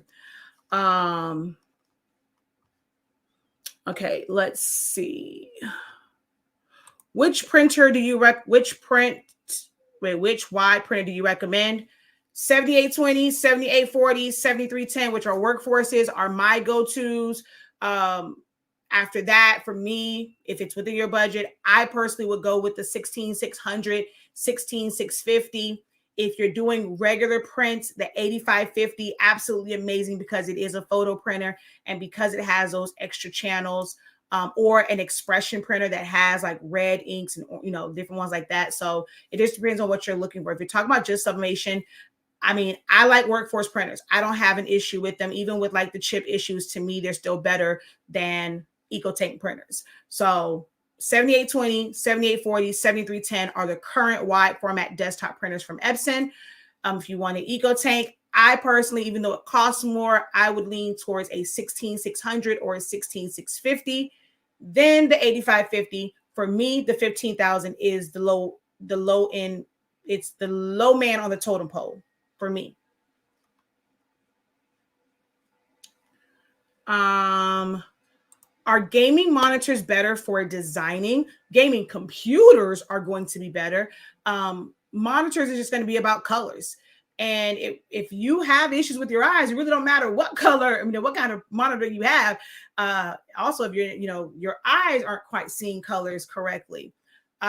Some computers can make colors way too bright. Like our Dell laptop, the colors that it shows on that, it's never going to print out that way. Like they show extremely, extremely bright. It has a lot of backlight to it. The best monitor is going to be like a monitor, whatever monitor you have, learning what it means to calibrate that monitor is going to be important if you really, really care about colors. But it's not the monitor, it's the computer. Having a gaming computer is going to be better for designing because you're going to have a better graphics card, better memory and RAM and all that kind of good jazz. What if your tumblers are coming out with a light film on it if you turn it a certain way? If I'm saying that right, or if it's too much or too little pressure. So normally if it has a film on it, that has really nothing to do with your pressure or your paper. Not sure if you guys have ever watched how Sublimation says no such thing as luck. Only now, I'm not gonna say that. I do believe in luck, but it's blessings as well. I mean, I'm sorry. I am one that believes in luck, but it ain't the luck of the Irish for me. Okay, so here's how tumblers and even mugs are made. These all start off as regular schmegular, as one of my friends would say, mugs and tumblers, right? The same tumblers that they use for water slides and all those other things, and like just regular, rhinestones, they all pretty much start off the same way. And then at some point, once it's formed and it's a cylinder and it has the bottom and all that kind of good jazz, it moves into a section where it is coated with a poly coating. That coating is then sent, or it goes the little conveyor thing, whatever, and it's sent somewhere to where it is heated to cure that coating. Well, maybe for some of them, they was rushing. They wanted to go home. So they probably sent it through too fast and it didn't quite cure right. Maybe the heating element was messed up and they didn't realize it. Most times when you're getting the film on the tumbler, it can be, because certain papers really are like how they deal with moisture and how they stick to things is going to be a little bit different. But most times it is because that coating was not cured properly. So what you can do is help it along, and you can put it in. So if you had a batch and they were like acting all crazy, take the rest of them, which I have done before, and you're going to put them inside of your oven, about 250, 275, no more than like 300 for about 10 minutes so that that coating can completely cure. How I end up learning about this is because I've also used the, what's that stuff called? Subliglaze. And when I was having issues with mine, I was actually going to spray it with the Subliglaze and re-cure it because I was having issues with tumblers as well, with a certain batch of tumblers. Well, somebody said, well, let me just test it to see, because when I made a mug before with the Subliglaze, that did happen to me. It stuck to it because I was rushing. The first time I did it, I didn't let it cure properly. So I said, well, let me put it in here. And it was way better. The colors took way better. I didn't have it where it was like this weird film on it. So most times it is the coating that is on there that makes it sublimation was not properly cured at the factory. Throw it back in your oven, and that can help. If you are there's really no such thing as like too much pressure, unless it is, the coating isn't cured, and once it heats up, it's basically turning back tacky, and the paper is going to stick to it. Whether you have a lot of pressure on there or not, once that coating goes back like tacky, your paper is going to stick to it anyway. You want pressure for sublimation to keep everything close to your substrate. So there's really no way to kind of avoid that. If you can close your tumbler press, that's not too much pressure. It's too much pressure if you can't, oh my God, then of course that's too much pressure, you need to adjust it. But if it's just like the regular one on there, then that should let you know it's not the pressure or even sometimes the paper, it's the tumbler or the substrate.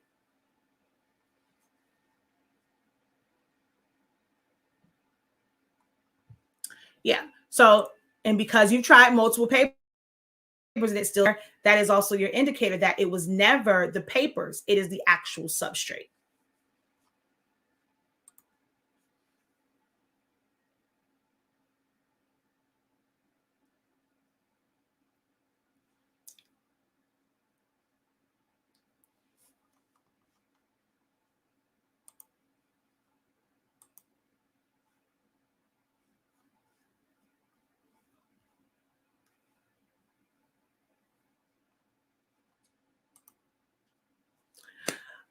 Oh shoot, I was talking to y'all and I forgot to send out this email. Lord Jesus, hold on, y'all.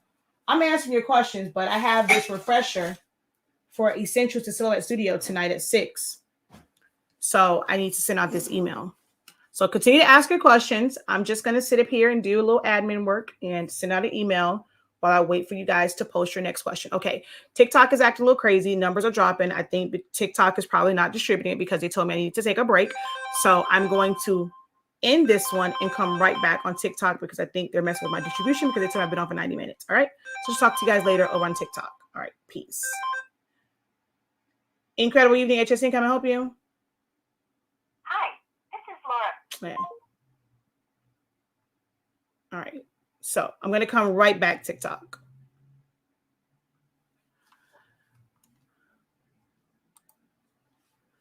Okay. Let's go over here. Praying and the prayers. And then live.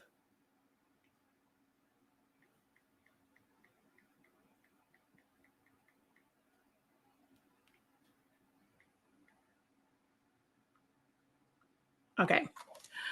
All right, let's go over here. Support your students, users, filters, enrolled in Essentials to Silhouette Studio 30 days.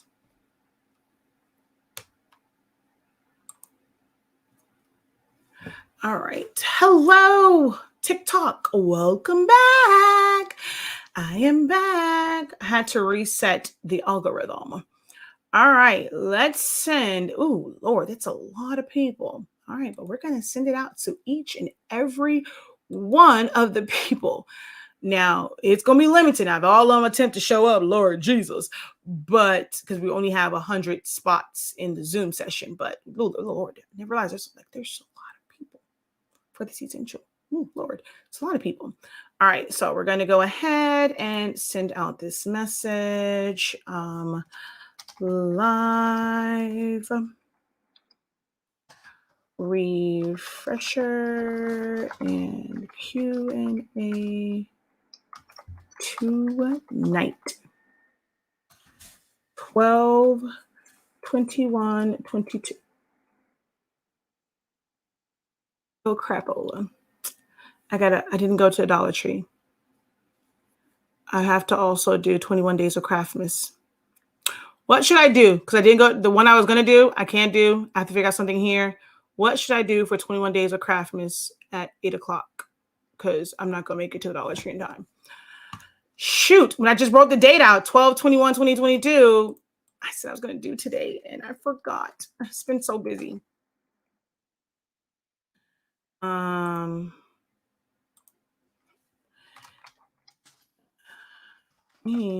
Incredible greetings.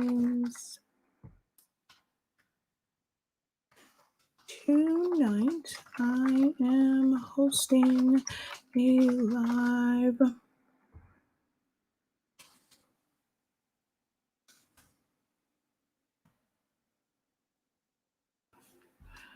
via Zoom.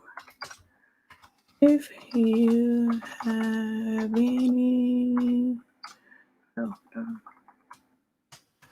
join us to review the silhouette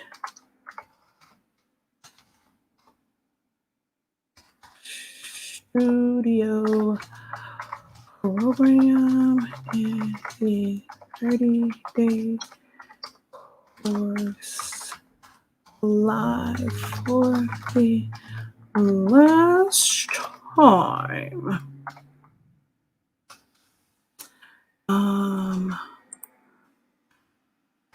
The Zoom link is on your dashboard at the top of the course page. Hope to see you tonight.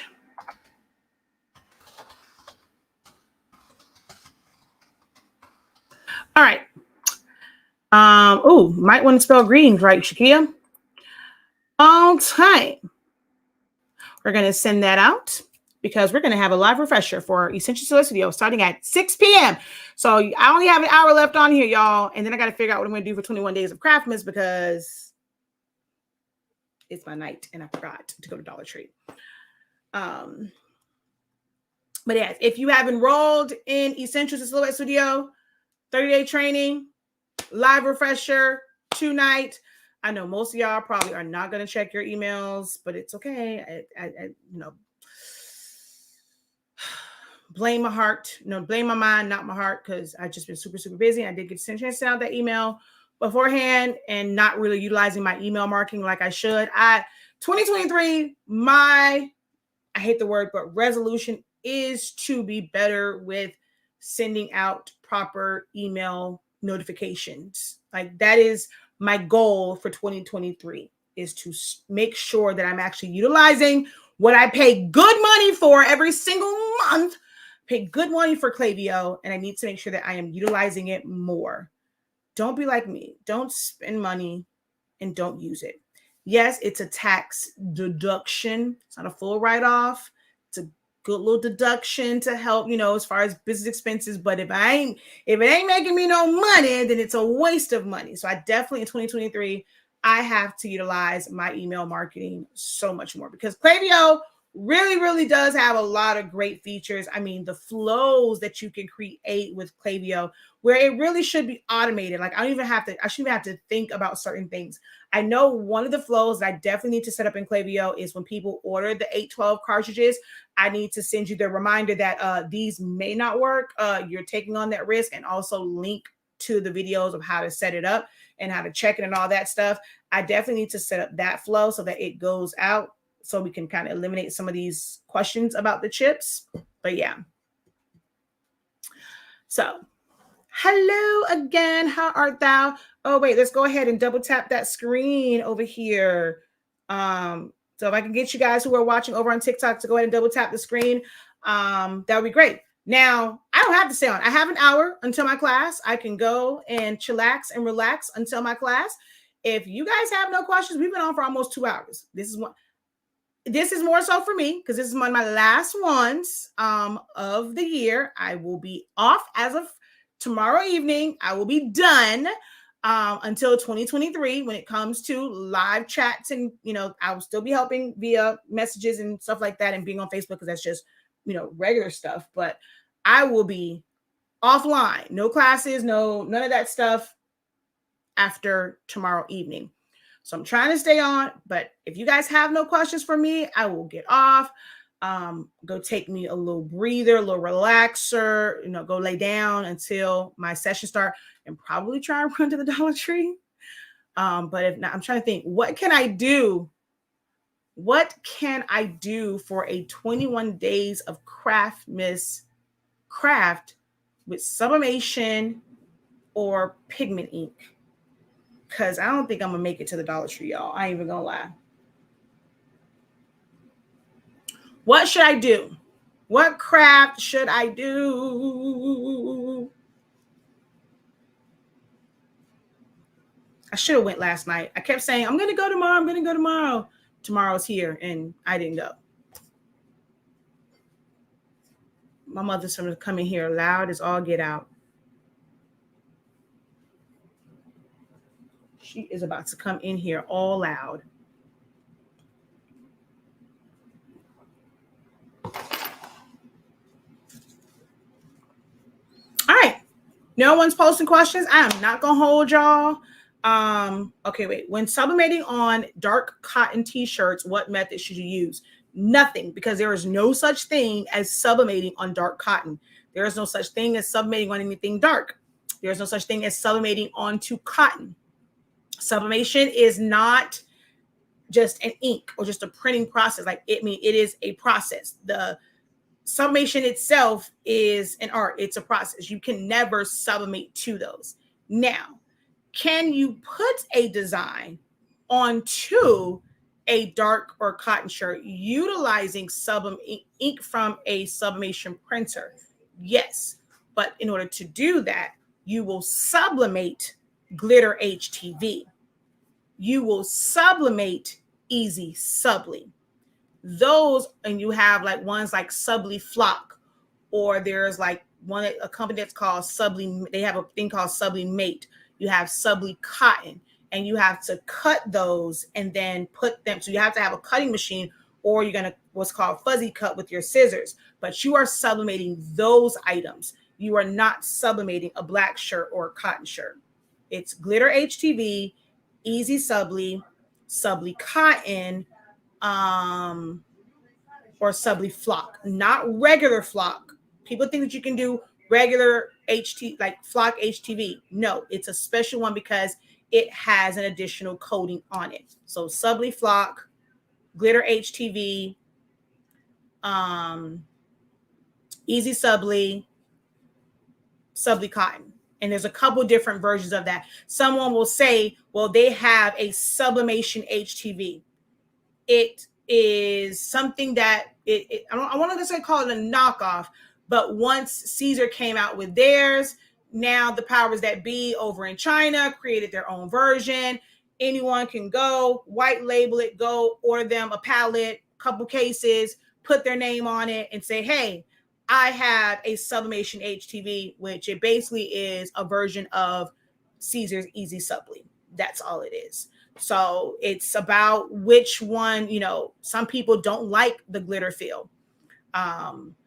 Some people don't like that with Easy Subli, there is no actual, the carrier sheet doesn't work. So if you're doing things that are separated pieces, like if you wanted to do this saying on a black shirt, because all these pieces are loose, the transfer tape doesn't really pick it up. So some people don't like that, Same thing with the cotton one. If you have to have a really, really good blade to keep it from fraying. So all of them have pros and cons. I typically only use sublimation on darker shirts if I am using glitter HTV. If I'm not, if I don't need glitter, I'm going to use other methods. I'm going to use Eco Solvent, my rolling printer, or I'm going to use Jet Pro 3G. I'm not going to waste my sublimation ink for that if it's on Easy Subli. The cost of Easy Subli to me is not worth it over using Jet Pro 3G.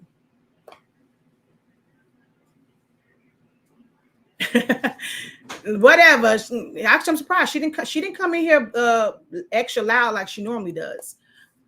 What would we do if our summation colors are coming out wrong? Okay, when you say wrong, is it printing wrong or is it pressing wrong?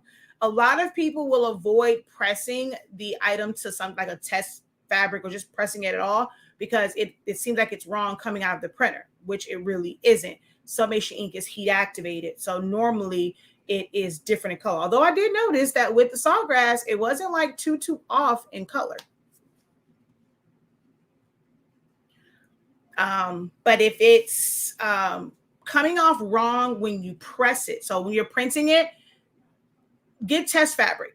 Like you should always have a sample, like fabric or something that you can press to, like scrap fabric and a shirt that you messed up, and test the colors, because like teals and oranges and things like that, they'll come out looking way wrong and then they'll press the correct way. Let me see. What can I print out real quick?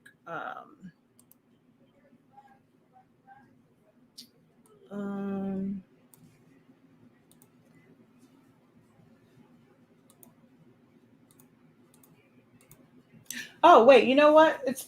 Hold on. Where is it? I mean, yeah, this isn't.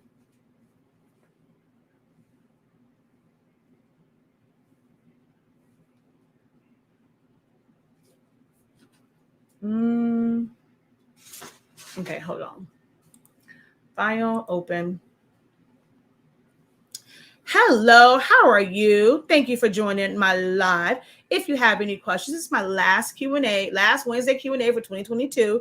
I take a break. You guys won't see me again until January 9th, 2023.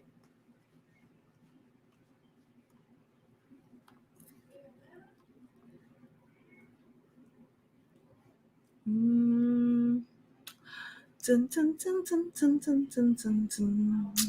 Dun, dun. Love and happiness. I'm looking for, where in the hell did it go? Oh, here it is right here.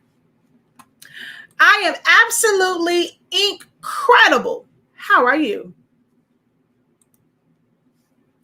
Hello. Wait. Oh, through it all, I made it. Hey, hallelujah. Through it all, I made it too. How you doing? I finally caught you live on TikTok. I am glad you finally caught me live.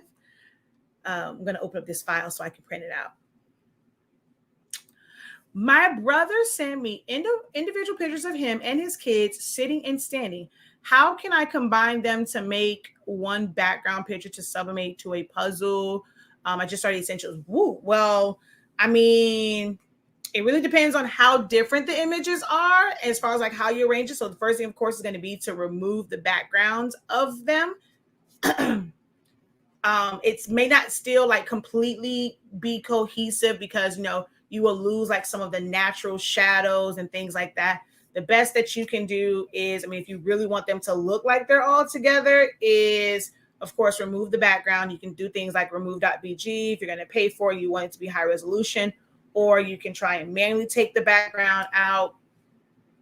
And then just a matter of like arranging them in different ways, resizing certain things. Know that anything that's to the back should, when you're looking at it, will appear to be smaller than something that's in the front that's supposed to be bigger. So to make it look realistic, it's all about how you size things so that it looks like how it would naturally look if you were taking a picture. Changing angles sometimes. So there's a lot of different things that you can do to make it blend together. Or that's if you're trying to make them look like they're just one, like you're trying to create a family picture that wasn't, or if you just want a collage and they want something that has a lot of pictures on it, you basically end up creating a collage, kind of like how I did with this. Just took a bunch of different pictures and created a collage where it's all on one item. Okay, so let's see. Let's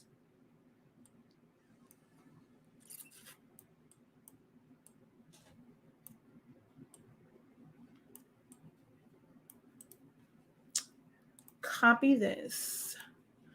Let's paste this over here. And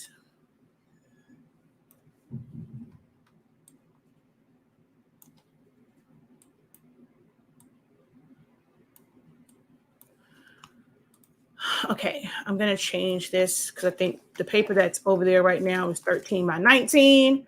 So we're going to go to none 13 by 19 paper.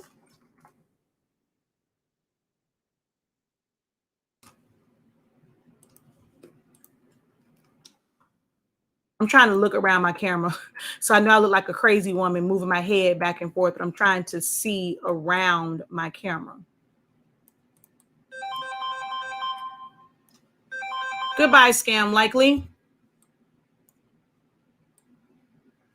Okay, let's see. Who else can, or what else can I print out? Okay, I'm just going to print out these two for now.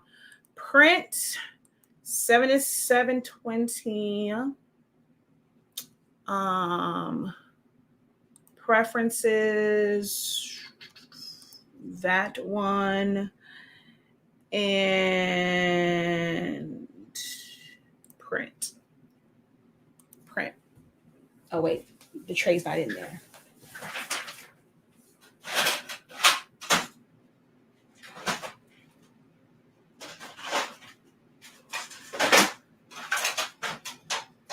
All right, so that's printing out. I'm going to show you the difference in the colors. Okay, I hope you have a happy holiday break. Merry Christmas, Happy New Year to everybody. Thank you, same to you.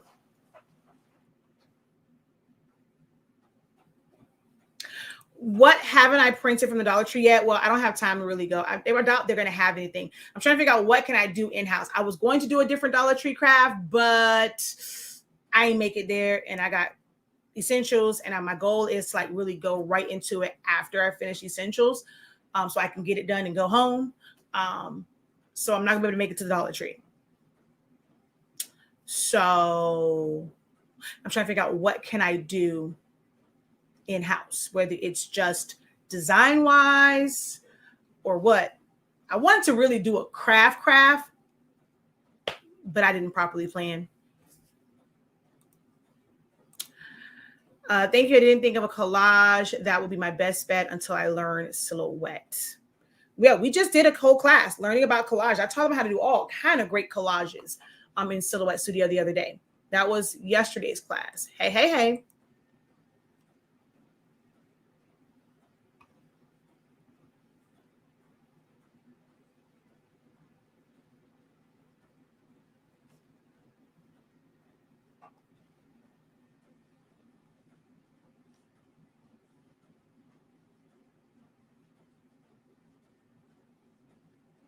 Oh, I want to redo this tumbler for.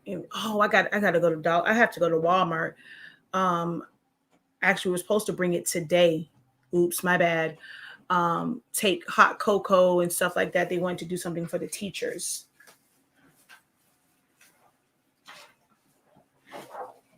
So, well, maybe this was a bad representation because I can actually see the. Maybe it's just the bootleg ink y'all using. I don't know. I'm really starting to think it's the bootleg ink y'all using. Like, for real. Because I'm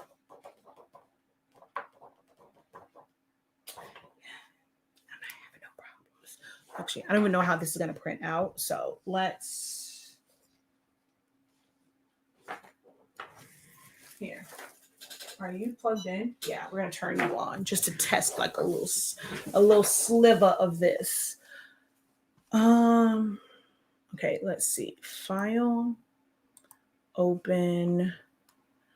I'm starting to think it's the ink y'all using.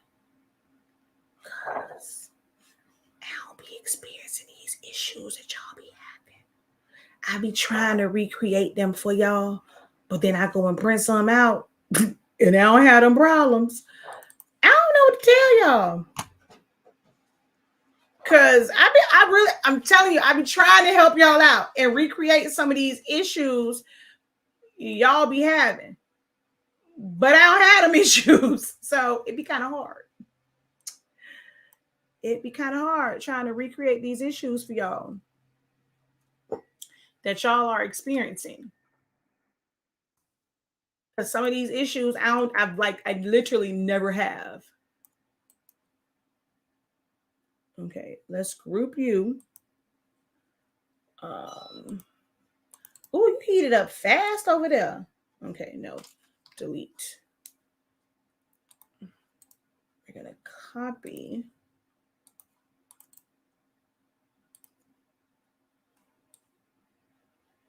And then let's see, file merge.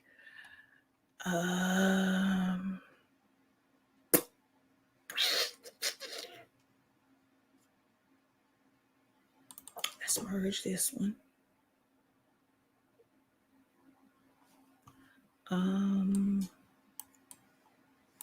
We're gonna shrink this down. It also is your printers too. You know, for some of y'all who over there using what them things called? Y'all using EcoTank printers. The color's gonna always be wrong over there, child. Okay.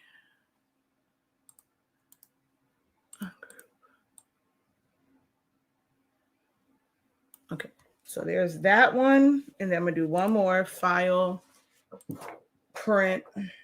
No, not print. Cancel. File merge. I wanted one that had I just saw something that had greens in it. Oh, this one right here. Let's see. I think I'm going to sign up for your silhouette training so I can start learning. Sign up today. You can join the live video and get a good start. Again, we have a live Zoom tonight. If you've signed up, if you have been enrolled, doesn't matter when you enrolled. You could enroll this morning. You could enroll in March. It's on the dashboard. It's a link to join me live tonight at 6 o'clock.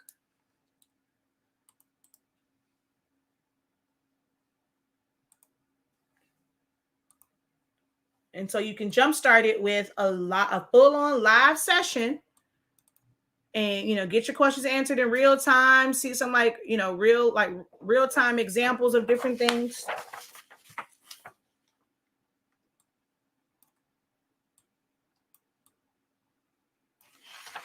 All right.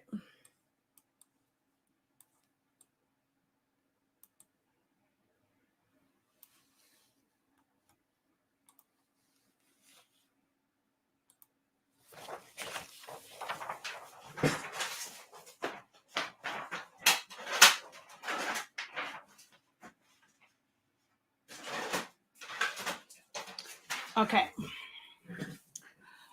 I have a 7840 printer and I want to convert it, but I'm scared I might do it wrong.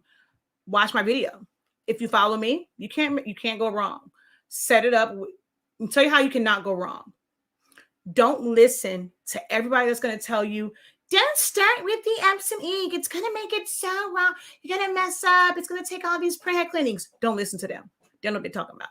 Okay. Set it up. Follow the instructions. Put the Epson ink in there. Follow all the instructions. Set it up. Set up your Wi-Fi.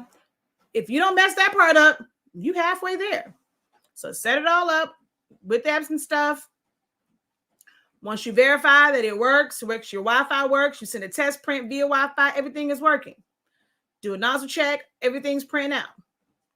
You're going to go ink cartridge replacement, and you're going to put in your filled cartridges and set it up. Now,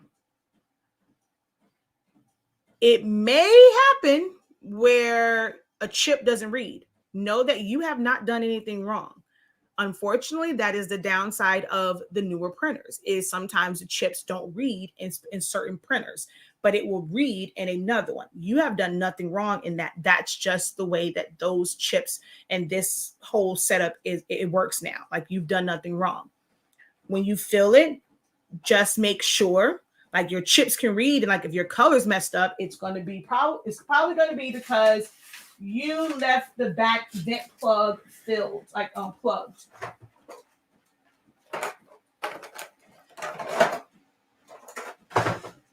So, oh, this is the wrong one. Anywho, but it's kind of the same concept. With the 7840, it's long. You have the chip side. There's going to be a hole. There's going to be another fake hole. There's nothing there. And then there's going to be a back vent plug. That back vent plug should not have anything in it once it's in your printer. So your plug, you might have clear, and I don't have any of my 7840s over here. It might be clear in the front, colored in the back. But what you're going to do is when you go to fill it in, wherever the clear plug is, take them out, get rid of it, put your colored one in that front hole, put it in your printer. You're done. That's it. Nothing more, nothing less. That's all there is to it. Okay. So good. Okay, this one kind of came out because it was more of like a tealish color. This right here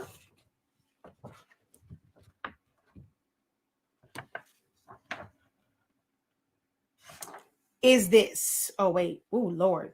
Y'all colors way off over here. I don't know what to tell y'all over here. But over here, you can see it's still a little weird. But, yeah, those colors are way off. But this is, damn.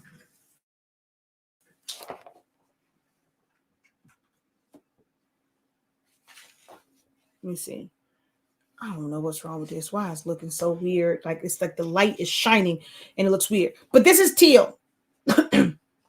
Over here it looks even crazier. But it looks different.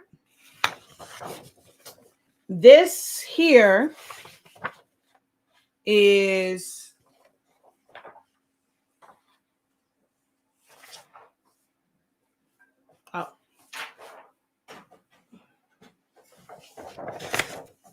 this right here comes out to look like this.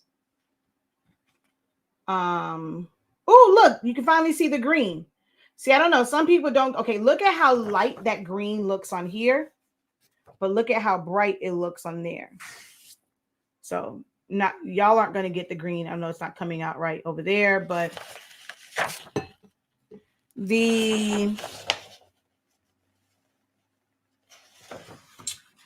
green here, when I press it, it's going to be a brighter green, but it comes out looking almost bluish.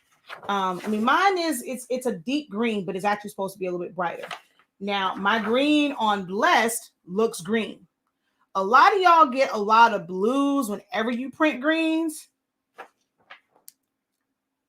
I don't have the problems. I use a Workforce and I use HS Ink Sublimation ink. So I had no problems, but I'm trying my best to recreate it. Now, this is supposed to be more of like an aqua color, and it looks straight up blue. So I'm about to press this so that you can see it. I will order stuff from you tonight. You have it in stock? We do. We do have it in stock. All right, let's see.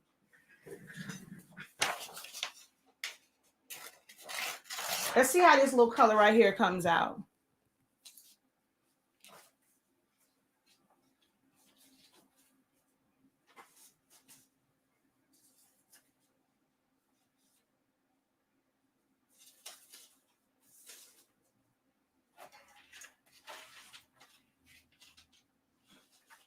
One, two, three. Oh, Lord, y'all see all my junk over there on TikTok. 4, 5, 6, 7, 8, 9, 10, 11, 12, 13, 14, 15, 16, 17, 18, 19, 20, 21, 22, 23, 24, 25, 26, 27, 28, 29, 30. And I was actually on the lowest setting on this little Cricut mini press thingy here. I actually wasn't even on the top one. Oh, yeah. The color kind of shows the fact that I was on the top one. But I'll go back I was on the wrong setting. But this is how it's subbed. This was the original color. So don't be alarmed by the color on the paper, because this is what happens. Okay? So it came out a little light because, of course, I wasn't all the way up, but this was the original color, and then that's how it's subbed. All right, let's go try this again, shall we? Now that it's heated up to the right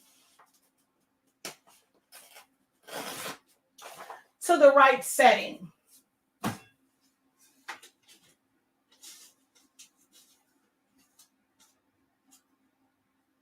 All right, I'm going to have to put a little bit of cover paper on this because it's some exposed ink.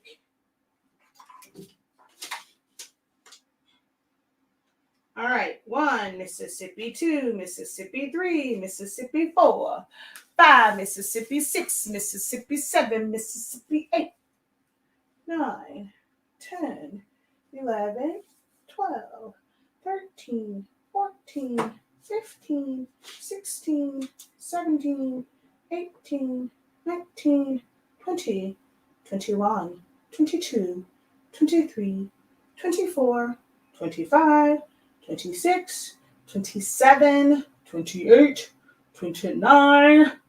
Put it. It wasn't on, so let it go for a few more seconds.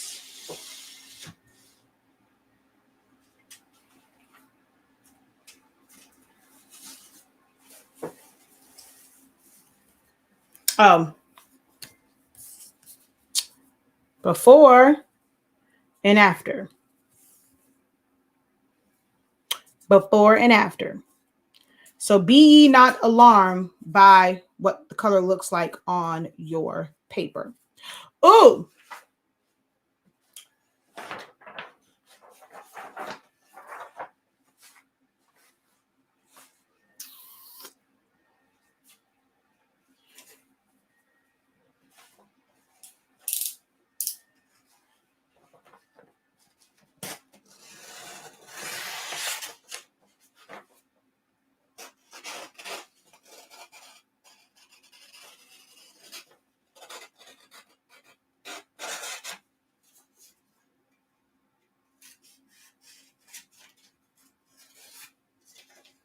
Let's test this green theory, shall we? Y'all looking at I feel like y'all judging me.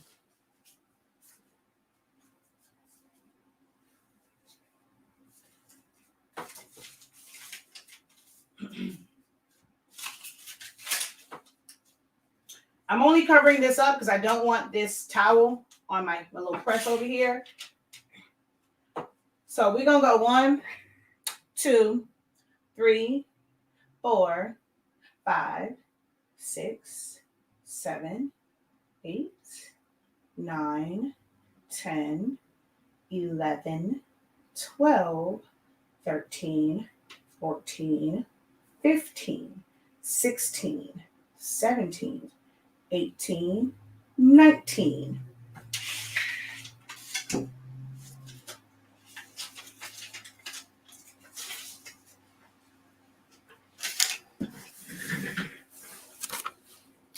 That don't look green. And I only did it for 19 seconds. Definitely not green. So that whole green is undercooked, brown is burnt. It's relative to the equipment, to the supplies that you were using. This was in 19 seconds. Ain't nothing green about this. Nothing at all. Some may say, well, that was on fabric. What about a tumbler? I'll cut out a piece. Where is my tester tumbler that I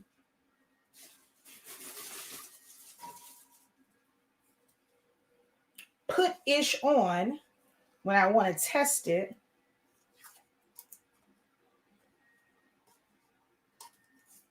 All right, I'm gonna put this on him. We gonna use some heat tape because mama ain't raised no food. And what I'm not about to do is burn myself. Well, dang it. Where my tape at?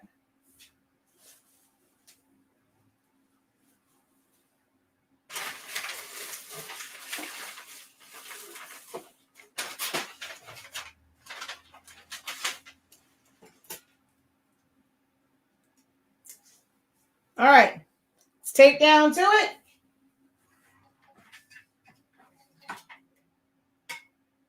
One, two, three, 4, 5, 6, 7, 8, 9, 10, 11, 12, 13, 14, 15, 16, 17, 18, 19, 20, 21, 22, 23, 24, 25, 26, 27, 28, 29, 30, 31. I'm really probably like 35 right now, so I started counting slow.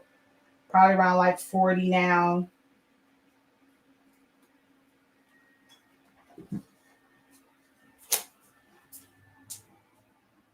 I still didn't get no green in my black. That green and that yellow was yellowing and green. And oh my gosh. And that was with a little pressy down on it. Like, look at that.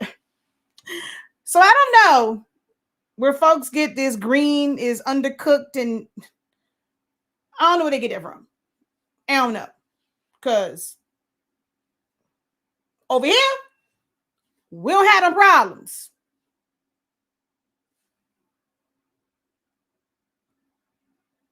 We don't have those problems over here. I can't speak for any other company. But HS Ink, we don't want no problems. We ain't got no green. Still black. It's just lighter, but it damn sure ain't green. So, I don't know what else to say about that situation. I'm even go down to the lowest heat setting and do another press. See, maybe it's, you got good products. Maybe your oven is bootleg or your press is bootleg and it don't have the right temperature. So now we're gonna go down to whatever the lowest temperature is on this little bootleg little thing over here, and we're gonna test that theory. But again, I can't speak for nobody else. I just know we got a dope ass product over here. That's what I'm saying. Our product is dope.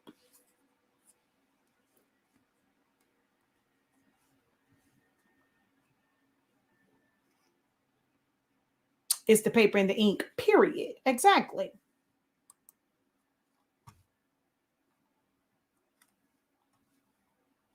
I just filled and reset my 7210. Perfection.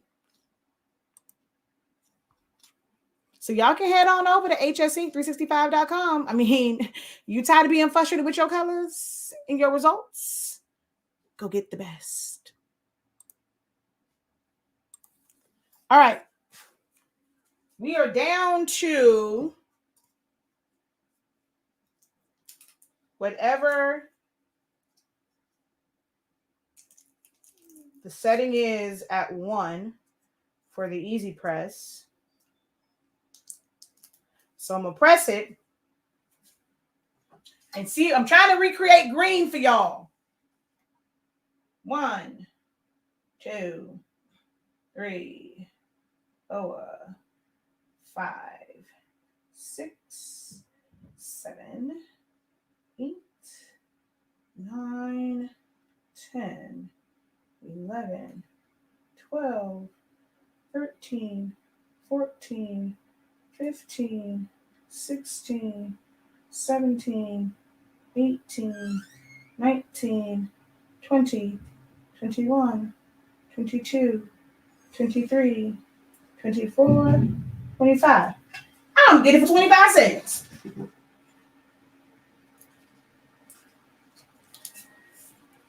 It barely transferred, but it damn sure ain't green. I mean, you can see right there because I mean it's flat. But look at the black right there.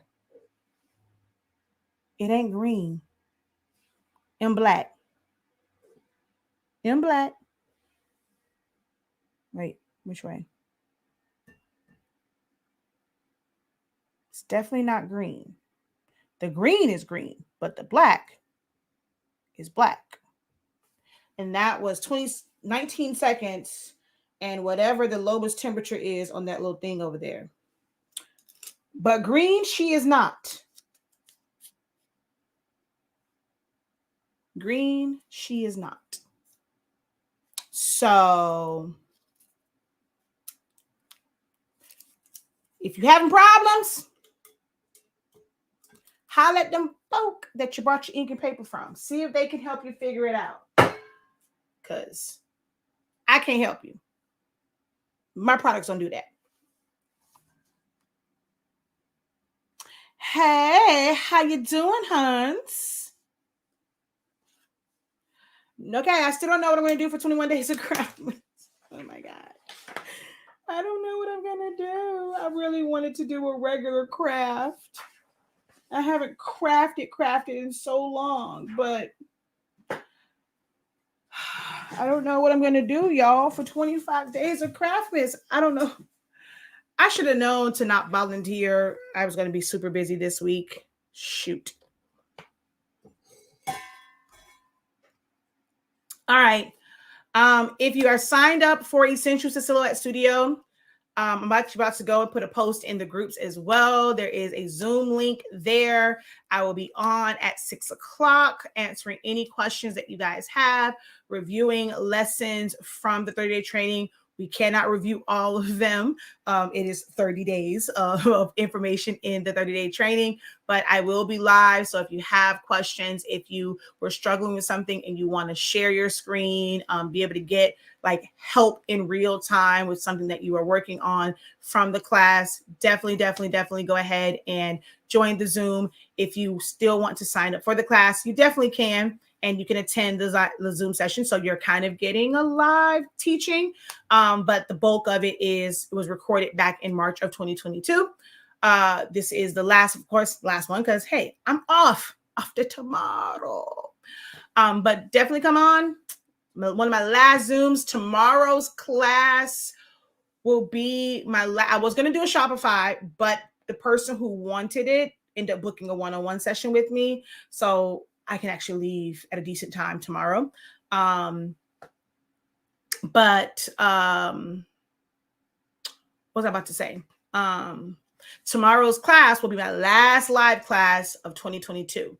So definitely join me. It's on your dashboard already. Just go on there, click the Zoom. It doesn't matter when you signed up for it. You are eligible to attend this live free refresher Q&A session tonight. If you sign up tonight, you get a jump start, you get a kickstart by having a live session that you can watch back as well, because you're going to get the playback for the live session also. All right. So until next time, have a great one. Visit shop.hsink365.com. Essentials to Silhouette Studio, Learn Silhouette Studio in 30 days is the course that I'm referring to. I go over every single tool in Silhouette Studio and I break down how it works, what do you use it for, what is its core foundation, its core functions. It is absolutely amazing to help you with starting to learn how to design and create amazing things for your business. All right. So I shall see you guys over there. Until next time, have a great one. Peace.